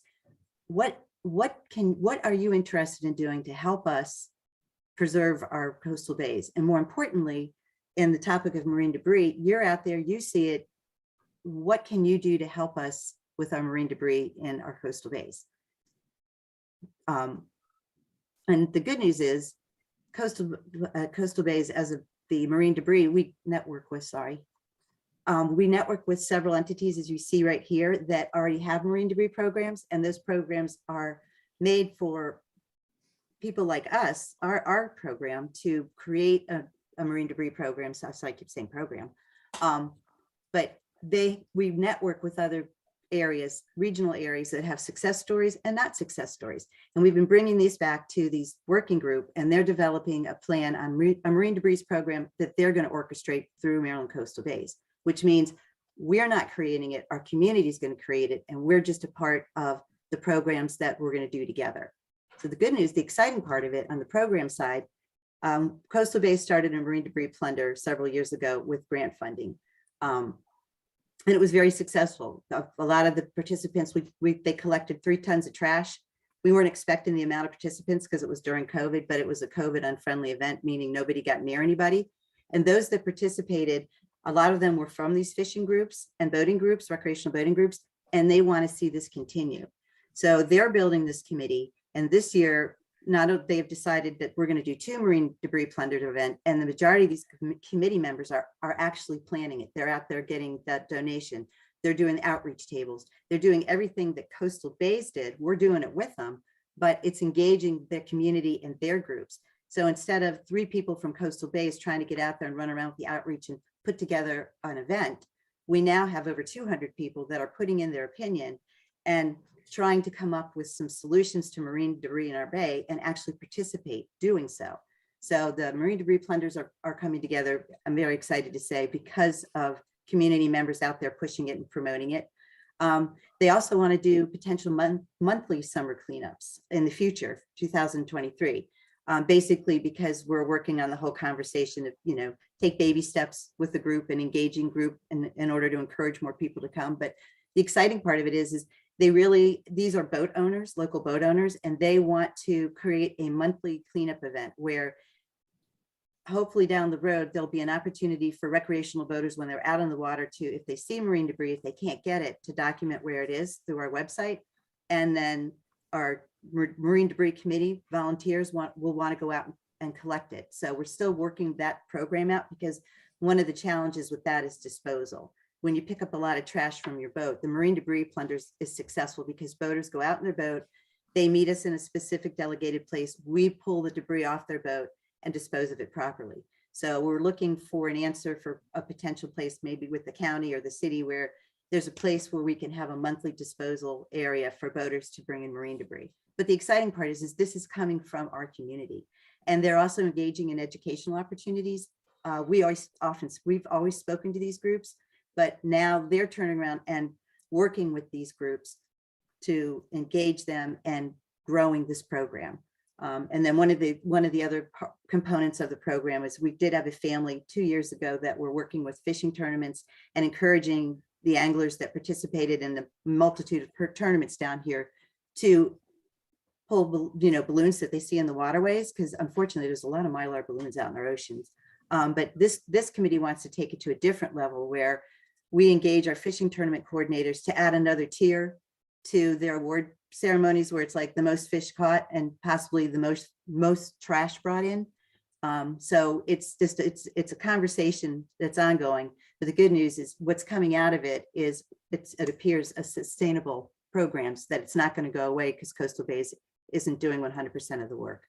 So I'm going to end it with my question for the policy committee, because Kevin and I were having this conversation where, a lot of programs fall to the wayside because if Maryland Coastal Bays is the incubator, we create it, but if we don't continue it, it doesn't continue on. So as a policy committee, this is not an answer for today, but it just would be a good thought process. Like what do you think that a marine debris program should look like with in our watershed? And should we continue coordinating programs if they're not sustainable, like and continue running those programs? Thanks, Sandy. That was very good, and I thought provoking. So I hope everybody kind of takes that question into consideration and thinks about it. So next up, we're going to have Adam Ortiz from EPA. He is the Region 3 administrator, and we're super happy that Adam, asked to speak about this federal infrastructure funding bill. So without further ado, I'm going to turn it over to you, Adam, and we can talk about the recent legislation. Thanks, Kevin. And just on a personal note, it's been really fun to sit in and hear this perspective on restoring our coastal infrastructure, our coastal natural infrastructure. And as I'm getting up to speed, be patient with me as I'm, kind of the new recruit on the team, but a fully committed partner. Well, it's no secret that there's a lot happening at the federal level to support local communities in restoring the nation's infrastructure. The American Rescue Plan, as well as the bipartisan infrastructure law or bill, are pretty big deals. And it's, not just infrastructure in the strictest sense of the term, like roads and bridges, but also our natural and our resilience infrastructure as well. And the perspective of EPA is that we're a lead agency, and we have some veterans from EPA on the call, some alumni, and EPA is not always front and center on stuff like this, but we are really front and center on implementing the infrastructure law. So that's a really exciting time, and a really exciting time for all of us that are day in and day out working on restoration. And from the perspective of EPA, the National Estuary Program is really on the front line because it's a united effort. We know that we're more successful when we do things in an interdisciplinary and multi-governmental level, a series of levels to get things done. And this is, what's exactly happening. And climate is front and center, and equity is front and center from here at EPA. Administrator Regan, with strong support of the president, wants us to be the lead on both of those things. So, we see this opportunity as a chance to really mitigate, in some cases, to the extent we can, reverse some of the impacts of climate change. As you know, our part of the country is particularly vulnerable. We have lots of anecdotal and data-driven evidence to support that. So, we are working on our climate adaptation implementation plan based on a lot of this information that we're going to be sharing with all of you in the next 6 months or so. That's our goal. And it includes an updated vulnerability assessment. And I know all of us have seen vulnerability assessments and, have them for different types of habitat or different types of infrastructure. And we hope that ours is pretty integrative of what we're able to know across our programs. So, so stay tuned. We're, really, we're proud to recognize the role of NEPs in coming up with all of these solutions, and we want to be a partner. I recently attended ECOS with Ben Grumbles, who was serving as president, and that's the National Association of State Secretaries concerned with the environment. And it was a very collegial event. And of course, we know that there's different politics in the room, but folks were really on board and very friendly to EPA. And I was like, is that how it always is? And they're like, no, that's not how it always is. But people are very friendly. Perhaps, I don't want to say that we're buying friendship, but we do have a lot of opportunity to support them, regardless of what corner of the country folks are in restoring our national infrastructure. And that's certainly true for our estuary programs. Each of them are receiving $900,000 in funding through 2026. So that's really support. It's important that we put our money where our heart is. And that's our goal. And historically, we find that that there's such a multiplier in these investments. And I've heard around the office even 20 times the amount of funding is often leveraged when we're all sort of pitching in and participating at different levels with these investments. So I'm really excited about that. The only other thing, Kevin, I want to put on your radar is that Region 3, the Mid-Atlantic region, will be hosting a regional summit on May 25th. We're going to be, we sent out a save the date, but we're still sort of working on our lists, and we can work with some of the organizers of NEP and through our staff to get you more details. But this will be a virtual summit, and it will include everybody from Virginia to West Virginia to Pennsylvania, all the way to the Atlantic Ocean. We're focused on intergovernmental partners at any level. And our focus is going to be infrastructure funding and getting it onto the ground in a way that's effective. So please put that hold on your calendars, more information to come. But I'm so pleased to be in the virtual room with everybody. And thanks for having me today. Thank you, Adam. Yeah, we're very excited about the regional summit. So thanks for mentioning that. I'm glad you did. I just want to mention one other thing about our partnership with EPA. And as you all know, as part of the National Estuary Program, we're allocated a certain amount of funding from EPA on an annual basis. And when I first started here about 2.5 years ago, I looked at this and I thought, gosh, that's a lot of reporting. It's a lot of, work. The money doesn't come free. There's always things to do. But I just have to tell Adam, because I think you probably know this now, but the support that your staff provides to us, and I'm sure NEPs across the country, but I can speak from personal experience here, is just fabulous. And so they're very helpful, they're very supportive, and so I'm sure that's going to continue and under your leadership, and appreciate it. So continuing to talk about work plans, Steve Farr has a very exciting PowerPoint presentation that he's going to give, but it's important to understand what plans do and how they affect our kind of day-to-day existence here at the Coastal Bay program. So Steve, I'm going to turn it over. Well, thanks, Kevin, and thanks, Adam. I will echo Kevin's appreciation of EPA's assistance as the one who does a lot of the work plan development and the reporting. I am the beneficiary of your staff there at Region 3 who've been helpful since I've been here. This is now my 5th year here, so I appreciate that as well. And I'm going to follow up on your remarks about the infrastructure law. Let everyone know that we are very excited about the infusion of significant resources. It's not just $900,000 over the 5-year period, it's $900,000 for each year over the course of that 5-year period. So that's a huge investment in our watershed that we really appreciate and hope to take full advantage of, that we would not otherwise have the opportunity to do. So it's really amazing new opportunities for us. So in order to access this funding, NEPs are required to do 2 things. First, we have to develop an overall spending strategy that kind of covers the full 5-year period, but can be amended over time as conditions and circumstance warrant. But also we need then develop a annual work plan that identifies the project and activities that we will be using that funding for in each year. So Sandy, if you could go to the next slide. So first on the overall spending strategy, and it's fairly generic, but that's by virtue of it's covering a long period of time.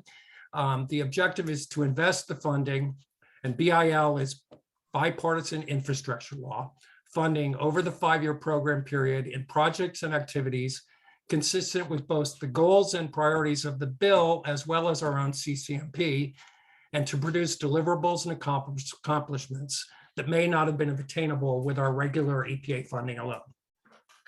Next slide. So the goals under that spending strategy are to focus investments on a balance of longer multi-year projects as well as shorter-term immediate needs, to support projects and integrate habitat restoration and climate resilience considerations that we've been hearing a lot about today, to enhance and sustain our own and our partners' monitoring capacity, both biotic like wetlands as abiotic like water quality, to enhance our internal organizational diversity and facilitate increased outreach and responsiveness to BIPOC and other underserved communities in our watershed. And I must confess that before I created this presentation, I'd never heard the phrase BIPOC. So if I'm not the only one who hadn't, that's Black, Indigenous, and people of color. So I'm glad to be updated on that term. And then finally, the last goal is to build organizational capacity necessary to sustain those projects and activities supported by the bill funding, including by using that funding to leverage other funding sources. So moving on to our plan for the first year, and we were advised by EPA that we were strongly encouraged, along with the other NEPs, to focus this first year funding on quote unquote shovel-ready projects and results-oriented projects that can demonstrate NEP's ability to invest the funding efficiently and effectively. So that this is, many funders often like shovel-ready projects, and it's often difficult to come up with them without funding for design, but fortunately we have some projects teed up to do it this year. The first of which is the Sinapux Shoreline Restoration for Resilience Project.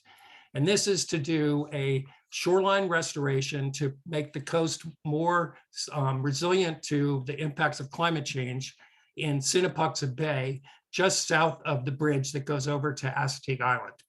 And this project will shore up the shoreline, if you will, from the erosion, and also protect some important assets that are just inshore, including the Assateague Island National Seashore Visitor Center, as well as the University of Maryland Eastern Shore Laboratory Facility. So that project the design has been finalized, and the permit is going to be applied for shortly and should be ready to get the project implemented, hopefully this fall. Next slide. And then the other projects that we're looking to use the FY22 infrastructure money for is a variety of wetland restoration projects. And these include both tidal and non-tidal wetlands, that some on agricultural land that would be repurposed to go to its original use of non-tidal wetlands, as well as some of the more coastal properties that would be to restore the saltwater marshes that you heard about earlier. Next slide. That's my last slide. So I've been short and sweet. I appreciate the opportunity. I just want to say one more thing about the work plan. The infrastructure work plan was circulated to members of our implementation committee that are drawn from the agencies and entities that make up the policy committee. And we sought their feedback, and we got approval or positive feedback from a number of the members of that committee. We heard no objections, so hopefully we'll be able to move forward with that. And just also to echo what Kevin indicated earlier, our work plan, much more comprehensive work plan, which we use for the Clean Water Act money that we get every year from EPA, starting next year, will be presented to this committee for review and approval at the policy committee next year. So thank you. Thank you, Steve. And as promised, that was very exciting. Thank you, Kevin. Thank you. Our next and our last presentation is Dr. Roman Jessian, who is the coordinator for our science program here at the Coastal Base program. And Roman is going to be talking about our our resiliency projects and our kind of growing list of resiliency projects here. Roman? You know, have I seen Roman on? There he is. He's there. Roman, you're on mute if you can hear us. There, how about that? Can you hear me now? Yes, we can. Thank you. Oh, good. All right. So let's see, I've got my, can you see my screen? Not yet. And you're not seeing it yet? No, did you do the share screen? I did. Do you have the presentation up on your screen? I do. I've got a copy if you need me to go ahead and put it up. Would you like Sandy to do that, Roman? I guess you're not seeing the screen yet then, huh? We are not. Oh, sorry. All right. No worries. Yeah, Sandy, if you wouldn't mind.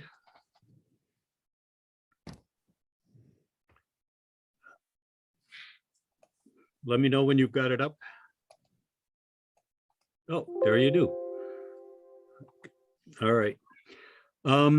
So yeah, so what I want to present to you is very quickly some of the resilience projects that we're working on. The idea is that these projects promote projects that promote resilience encompass habitat protection, enhancement, preservation, a whole host of positive outcomes in addition to the improved resilience. I've got the map of the coastal bays for some of you are out of town guests may not be familiar with where exactly our watershed, our various bays in the watershed occur. So here they are, and I'll just be mentioning a few of the projects. Next slide, Sandy. So I've divided the projects into a number of categories. These are mainland resilience through island or barrier enhancement. And here we've got Reedy Island, which is on the Isle of Wight. We've secured funding for design and permitting, and it's an important nesting habitat in addition to the protection of the mainland community. Tizard Island is in Chincoteague Bay. Funding was secured for design, permitting, and implementation. So we're happy to say. Jenkins Point is within the Isle of Wight. We're seeking funding for design, permitting, and implementation. And Captain's Hill, which is also on the Isle of Wight, we're seeking funding here for design, permitting, and implementation also. Next, Sandy. So these projects are for resilience to protect areas from flooding. Selsey Road in the Isle of Wight is we've secured funding for design, and it has been permitted by Worcester County. Big Mill Pond in Chincoteague Bay, we've secured funding for design and permitting. This thing has been in permitting for over a year, and actually, if you count the time that the permit was lost in the building during the height of the pandemic, it's over a year and a half in permitting phase. Next slide, Sandy. And we've got shoreline stabilization to protect recreational facilities. This is Assateague State Park north in Chincoteague Bay, which is completed in 2019, and a similar project which you just saw a slide of for Assateague Park South, which is again in Chincoteague Bay, and funding is being sought for design, permitting, and implementation. Okay, next, Sandy. So these are the projects that were described by Rich Mason, protection of tidal marsh to buffer upland resources and habitat needs, especially for the salt marsh sparrow. Marsh Harbor in Sinnepuxent Bay, we're seeking funding here for design and implementation. Rum Point in Chincoteague Bay, This is a funded project and the design is underway, and this is an innovative marsh restoration technique. The innovation is the runnels that Rich mentioned. They have been used in New England, but this will be the first time that they're attempted to be used in the mid-Atlantic. So we're anticipating anticipating to see how they work in the coastal bays. And as part of Rich's presentation, or his work, the 9 properties comprising 1,100 acres have been identified as high priority, and we're seeking funding here for design and implementation. Next slide, Sandy.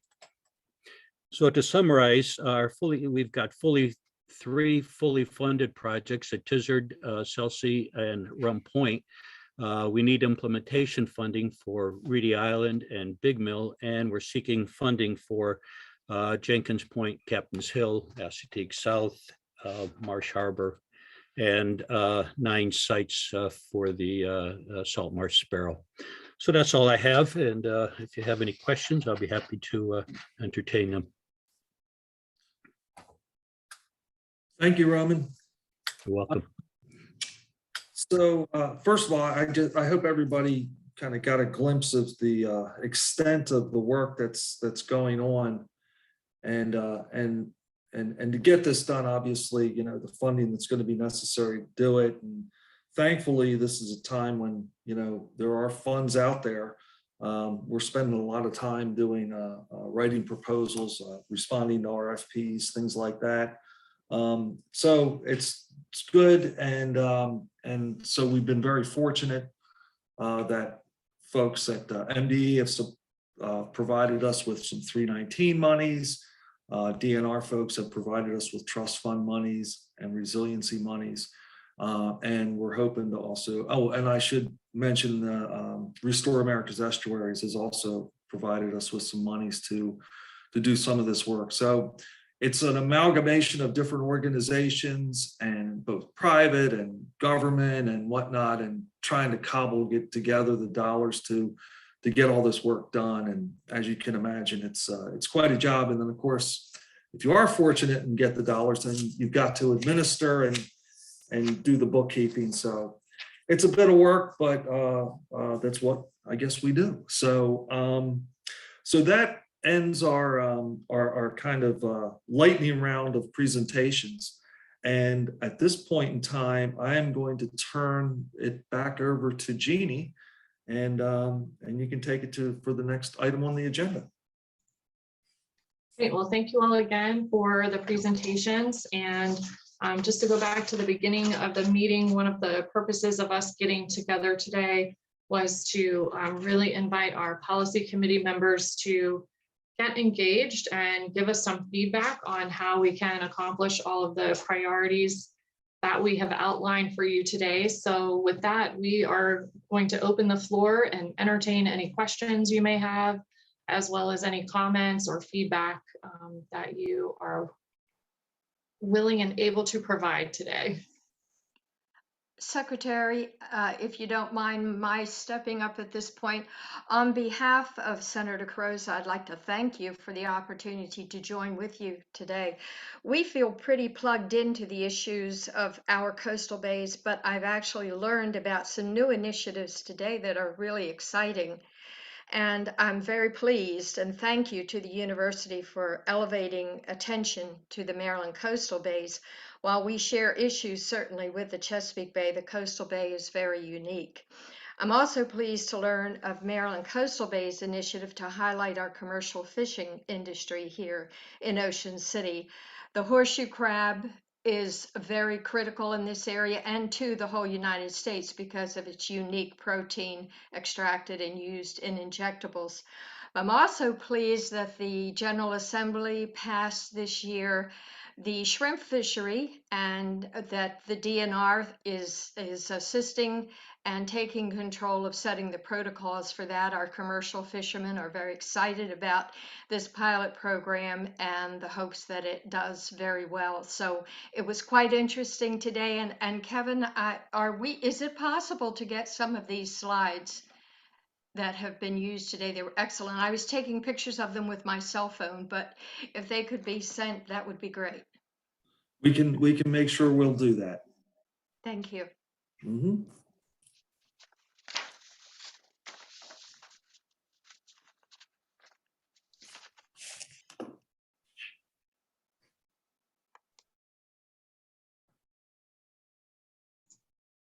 All right, are there any other questions for our presenters or any other feedback for today? Secretary Grumbles. First of all, I just want to say how appreciative I am personally, but also on behalf of all of MDE for Kevin, for your leadership and your team's leadership, and Jeannie for DNR's leadership, the partnership with EPA and everyone else.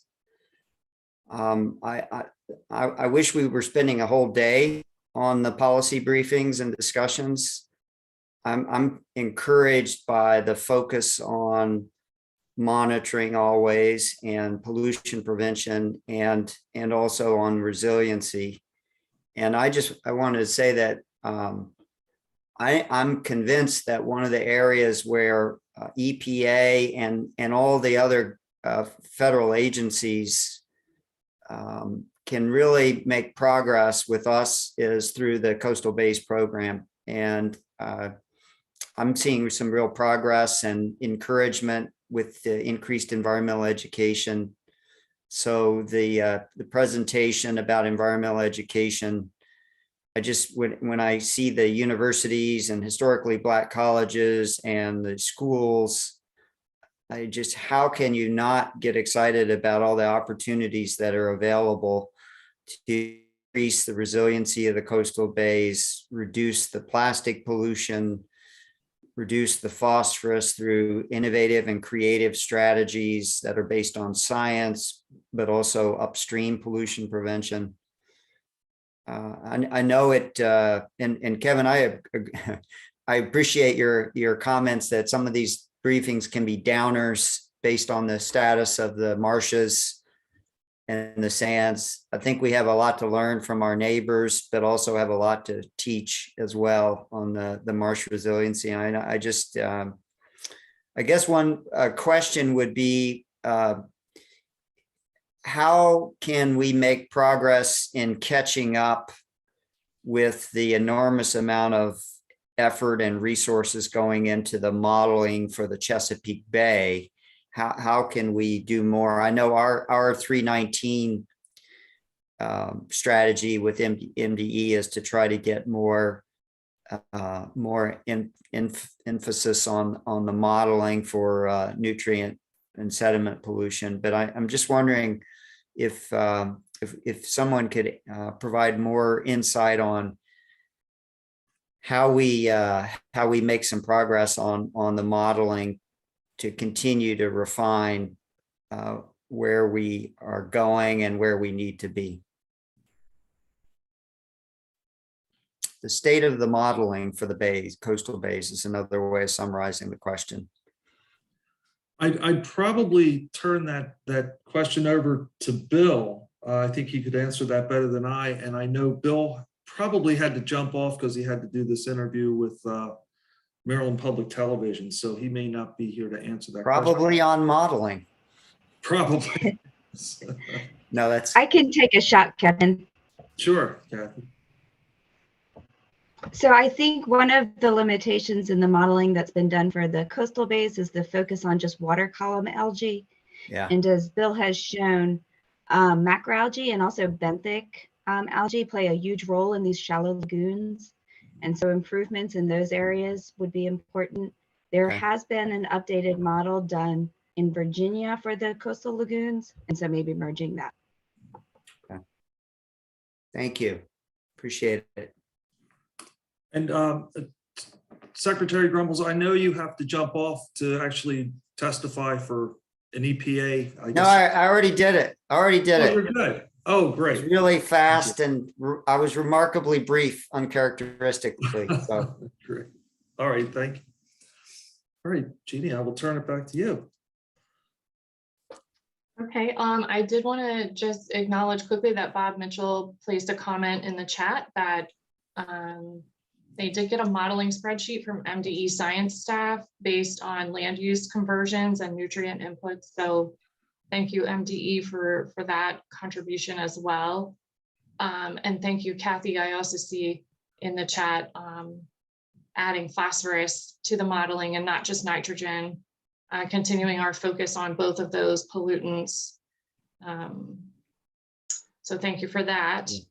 The other thing that I have really been thinking about a lot through the presentations is the discussion around the sand strategy.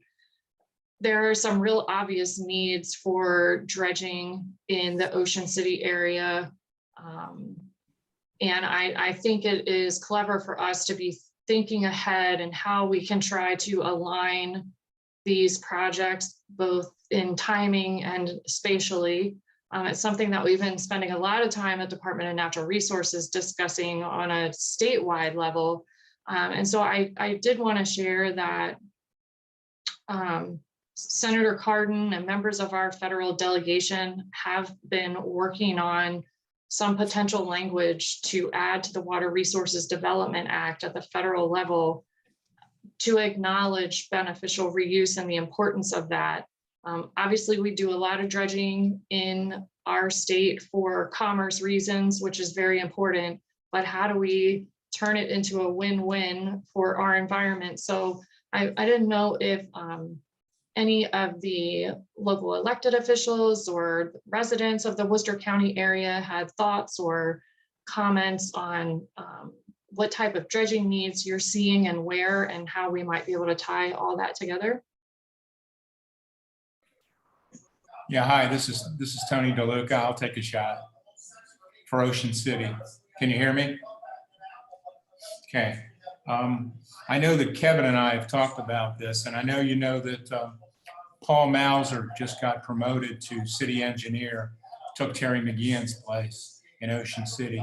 And we do, every year, we do quite a lot of canal dredging. And, I took notes here to meet with Paul and then talk with Kevin about what we can do with that dredging material that we take out of those canals. Because, like I said, every year we do 3 or 4, sometimes 5 canals a year that we do. So I'll kind of follow up on that for Ocean City.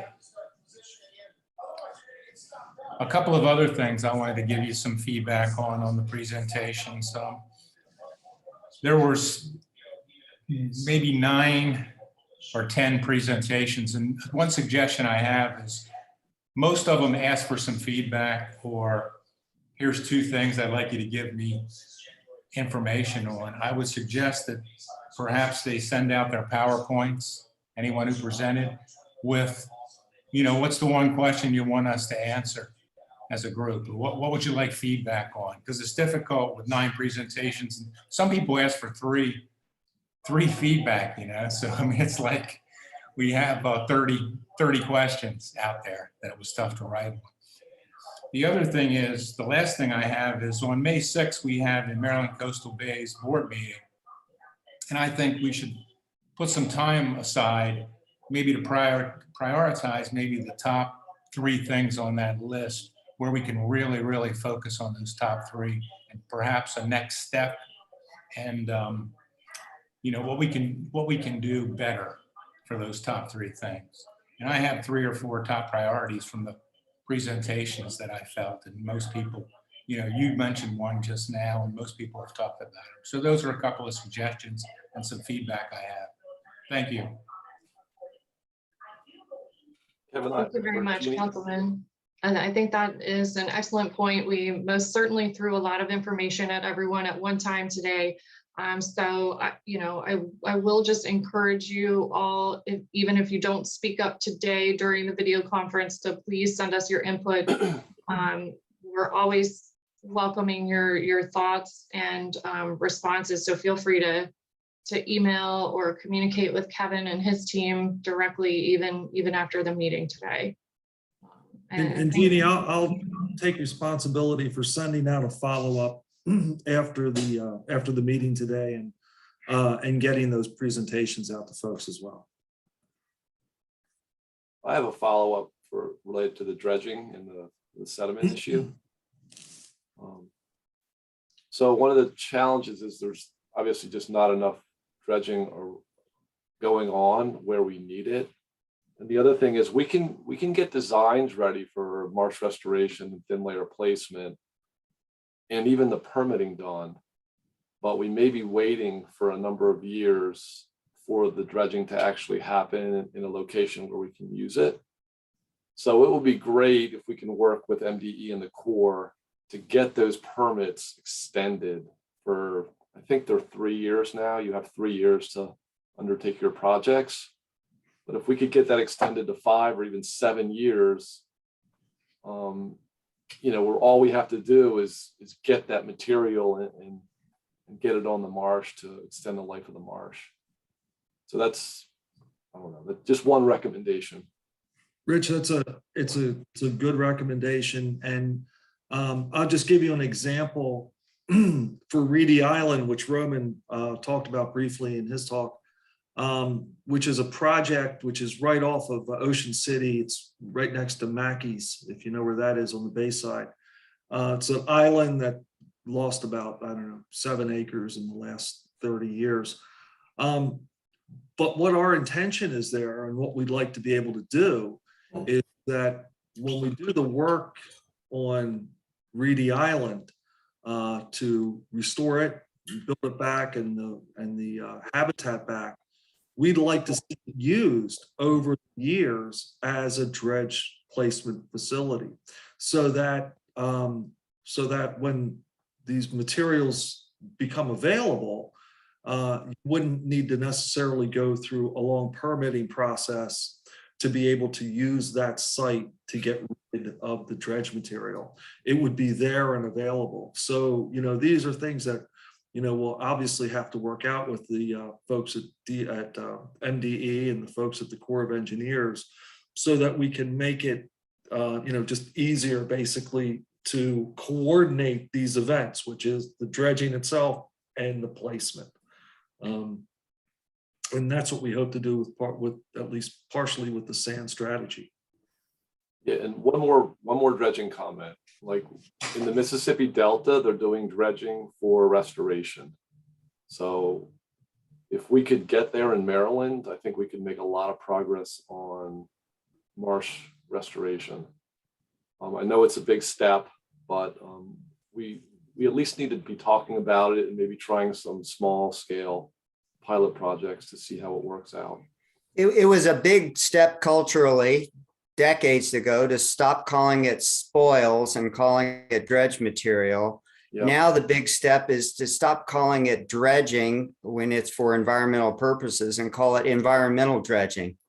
That's just wordsmithing, but it's there are so many places in Maryland and the Mid-Atlantic, but around the country where dredging is not just for navigation or flood control. It is increasingly a climate resiliency and environmental restoration strategy. So I couldn't agree more, Rich. Yep, thank you, Ben. Yeah. Thank you both for that feedback. And we do have some really great demonstration projects underway in Maryland. That's the good news. I feel like we've really have been a leader in this space. So we do have some demonstrated successes. I did want to acknowledge that Gabby Ross from Assateague Coast Keepers posed a question in the chat about the contents and the nature of the dredge material.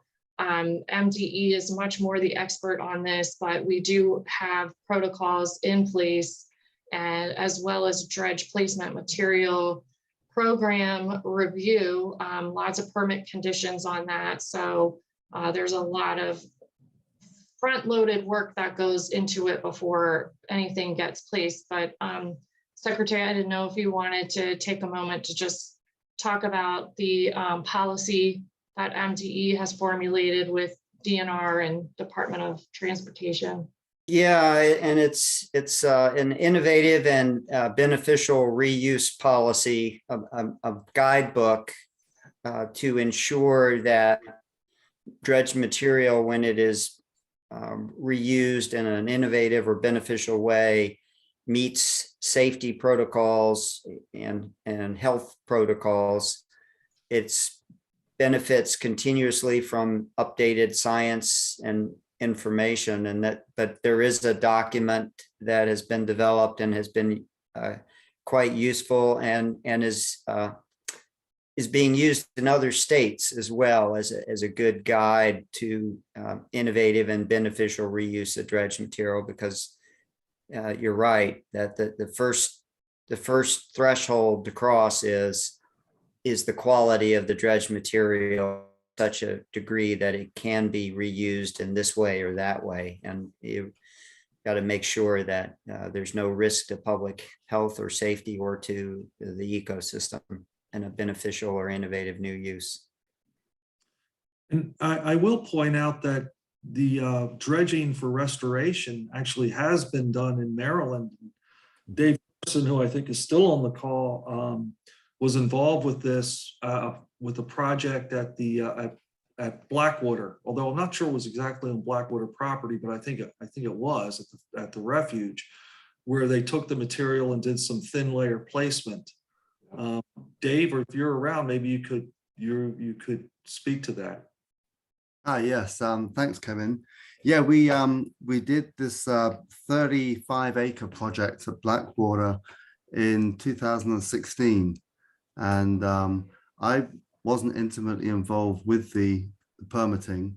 Eric Myers of the Conservation Fund worked closely with MD on that, and but we managed to get a permit to dredge the Blackwater River, to basically mine the sediment banks after we had done a bathymetry survey, and then spread that on the marsh. So that could be a precedent for a way forward. Although I think what Rich was suggesting, for kind of a new category of permitting, may be a better way forward. Because I'm not sure exactly all of the parameters of the permit that we got for that Blackwater project, but it was on the refuge. You're right. Thank you, Dave. Mm-hmm.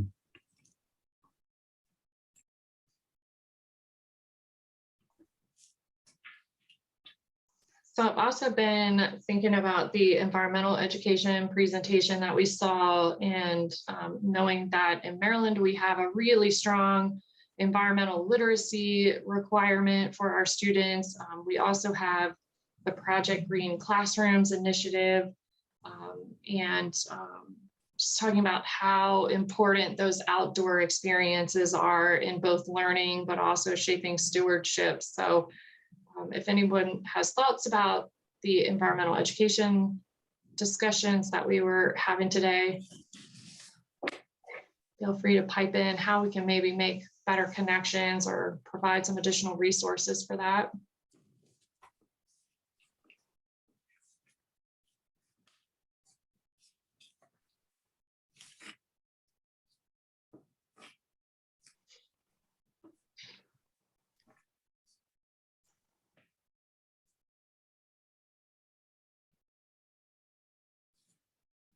Well, I'll chime in. My memory of the curriculum is that at different grade levels, there were different focuses on different aspects of the environment, that every year in the environmental education curriculum, there was a specific piece. And I'd be interested in hearing from folks if what aligns most with estuaries and coastline work, where that is. One year it's recycling, another year it's habitat, another year it's the Chesapeake Bay. But I know there's a lot of opportunity, and there's certainly a lot of appetite among educators because they consider it some of the more fun things that they get to do throughout the year.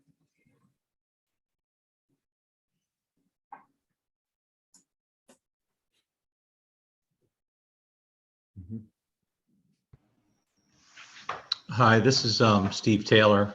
If I could just say a few words for a minute. Can everyone hear me okay?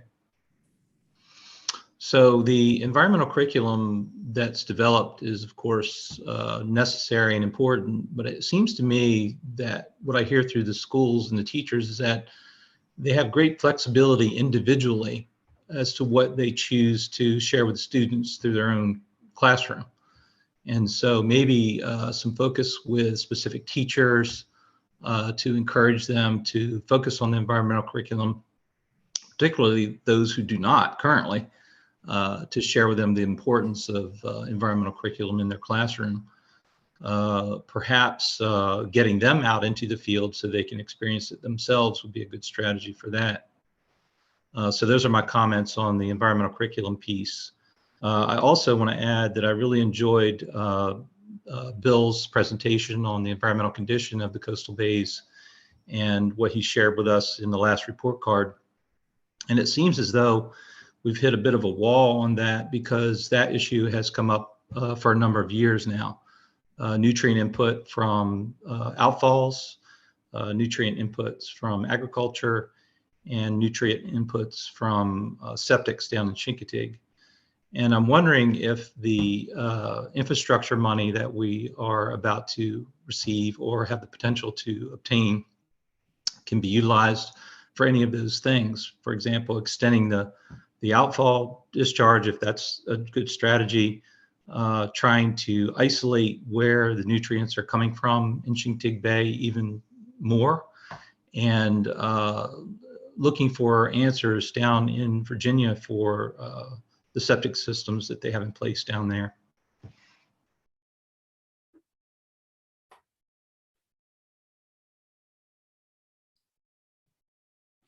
Steve, I think I wish I could answer your question directly, but I know that we've been given you know, a bunch of information from EPA as to how these monies can be spent. And there is quite a bit of flexibility in how those monies can be spent. And we're going to be looking at that very closely as this money becomes available to us, and plan for the future to see how we can best spend those monies and how they can best be utilized to meet our goals. One of the concerns I have about the limitations we have with infrastructure money is that it's probably, we're going to have to move things very quickly. And so some of the permitting limitations that we have are significant in that I think Roman had said it was 1.5 years for the one permit. So if we're to start some of the marsh restoration techniques that were talked about, we're looking 2 to 3 years out before we can even start those projects. So having some kind of expedited or universal permit that we could pursue would be greatly advantageous to us in utilizing infrastructure funding. Kevin, if I can try to respond a little bit to a couple of things that Steve said. First of all, the first year funding of the infrastructure is really more of a let's get this money to work quickly process. In the out years, which is through 2025, 26, we'll be able to be much more deliberative in terms of identifying projects and opportunities to invest those funds. And also that it's my understanding that for each year's funding, you have up to 5 years to actually invest that money. So there's some flexibility as far as the investment over time that may address some of those time lag issues with respect to design and permitting.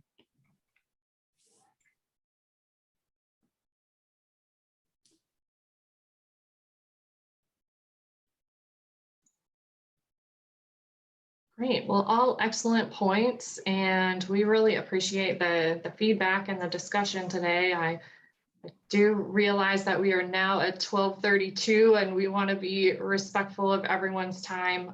But again, even after we close out the meeting today, we welcome your feedback. So I'm just going to turn it over to Kevin again in case he has any additional closing. I just have two very, very quick things to say, Jeannie. First of all, I just got a text and there's an oyster catcher on the artificial island today. So that's cool.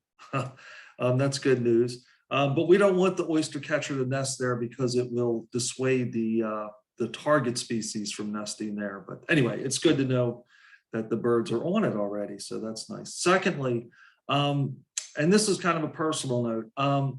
So there's an election that's coming up in November of 2022, which some of you may be aware of. And that election may have some result or effect on folks that are involved in these policy committee meetings. And I don't know that Secretary Grumbles or Secretary Riccio will be here when we have the next policy committee meeting. We hope you are. I hope you are. But in case you aren't, I do want to tell you how much we appreciate the constant and unwavering support that both of you have provided to this program. It's been so important, and I just didn't want you to maybe have your last policy committee meeting and not know how much we appreciate that. So thank you very much. Appreciate it very much. Thank you. Thank you. Nice.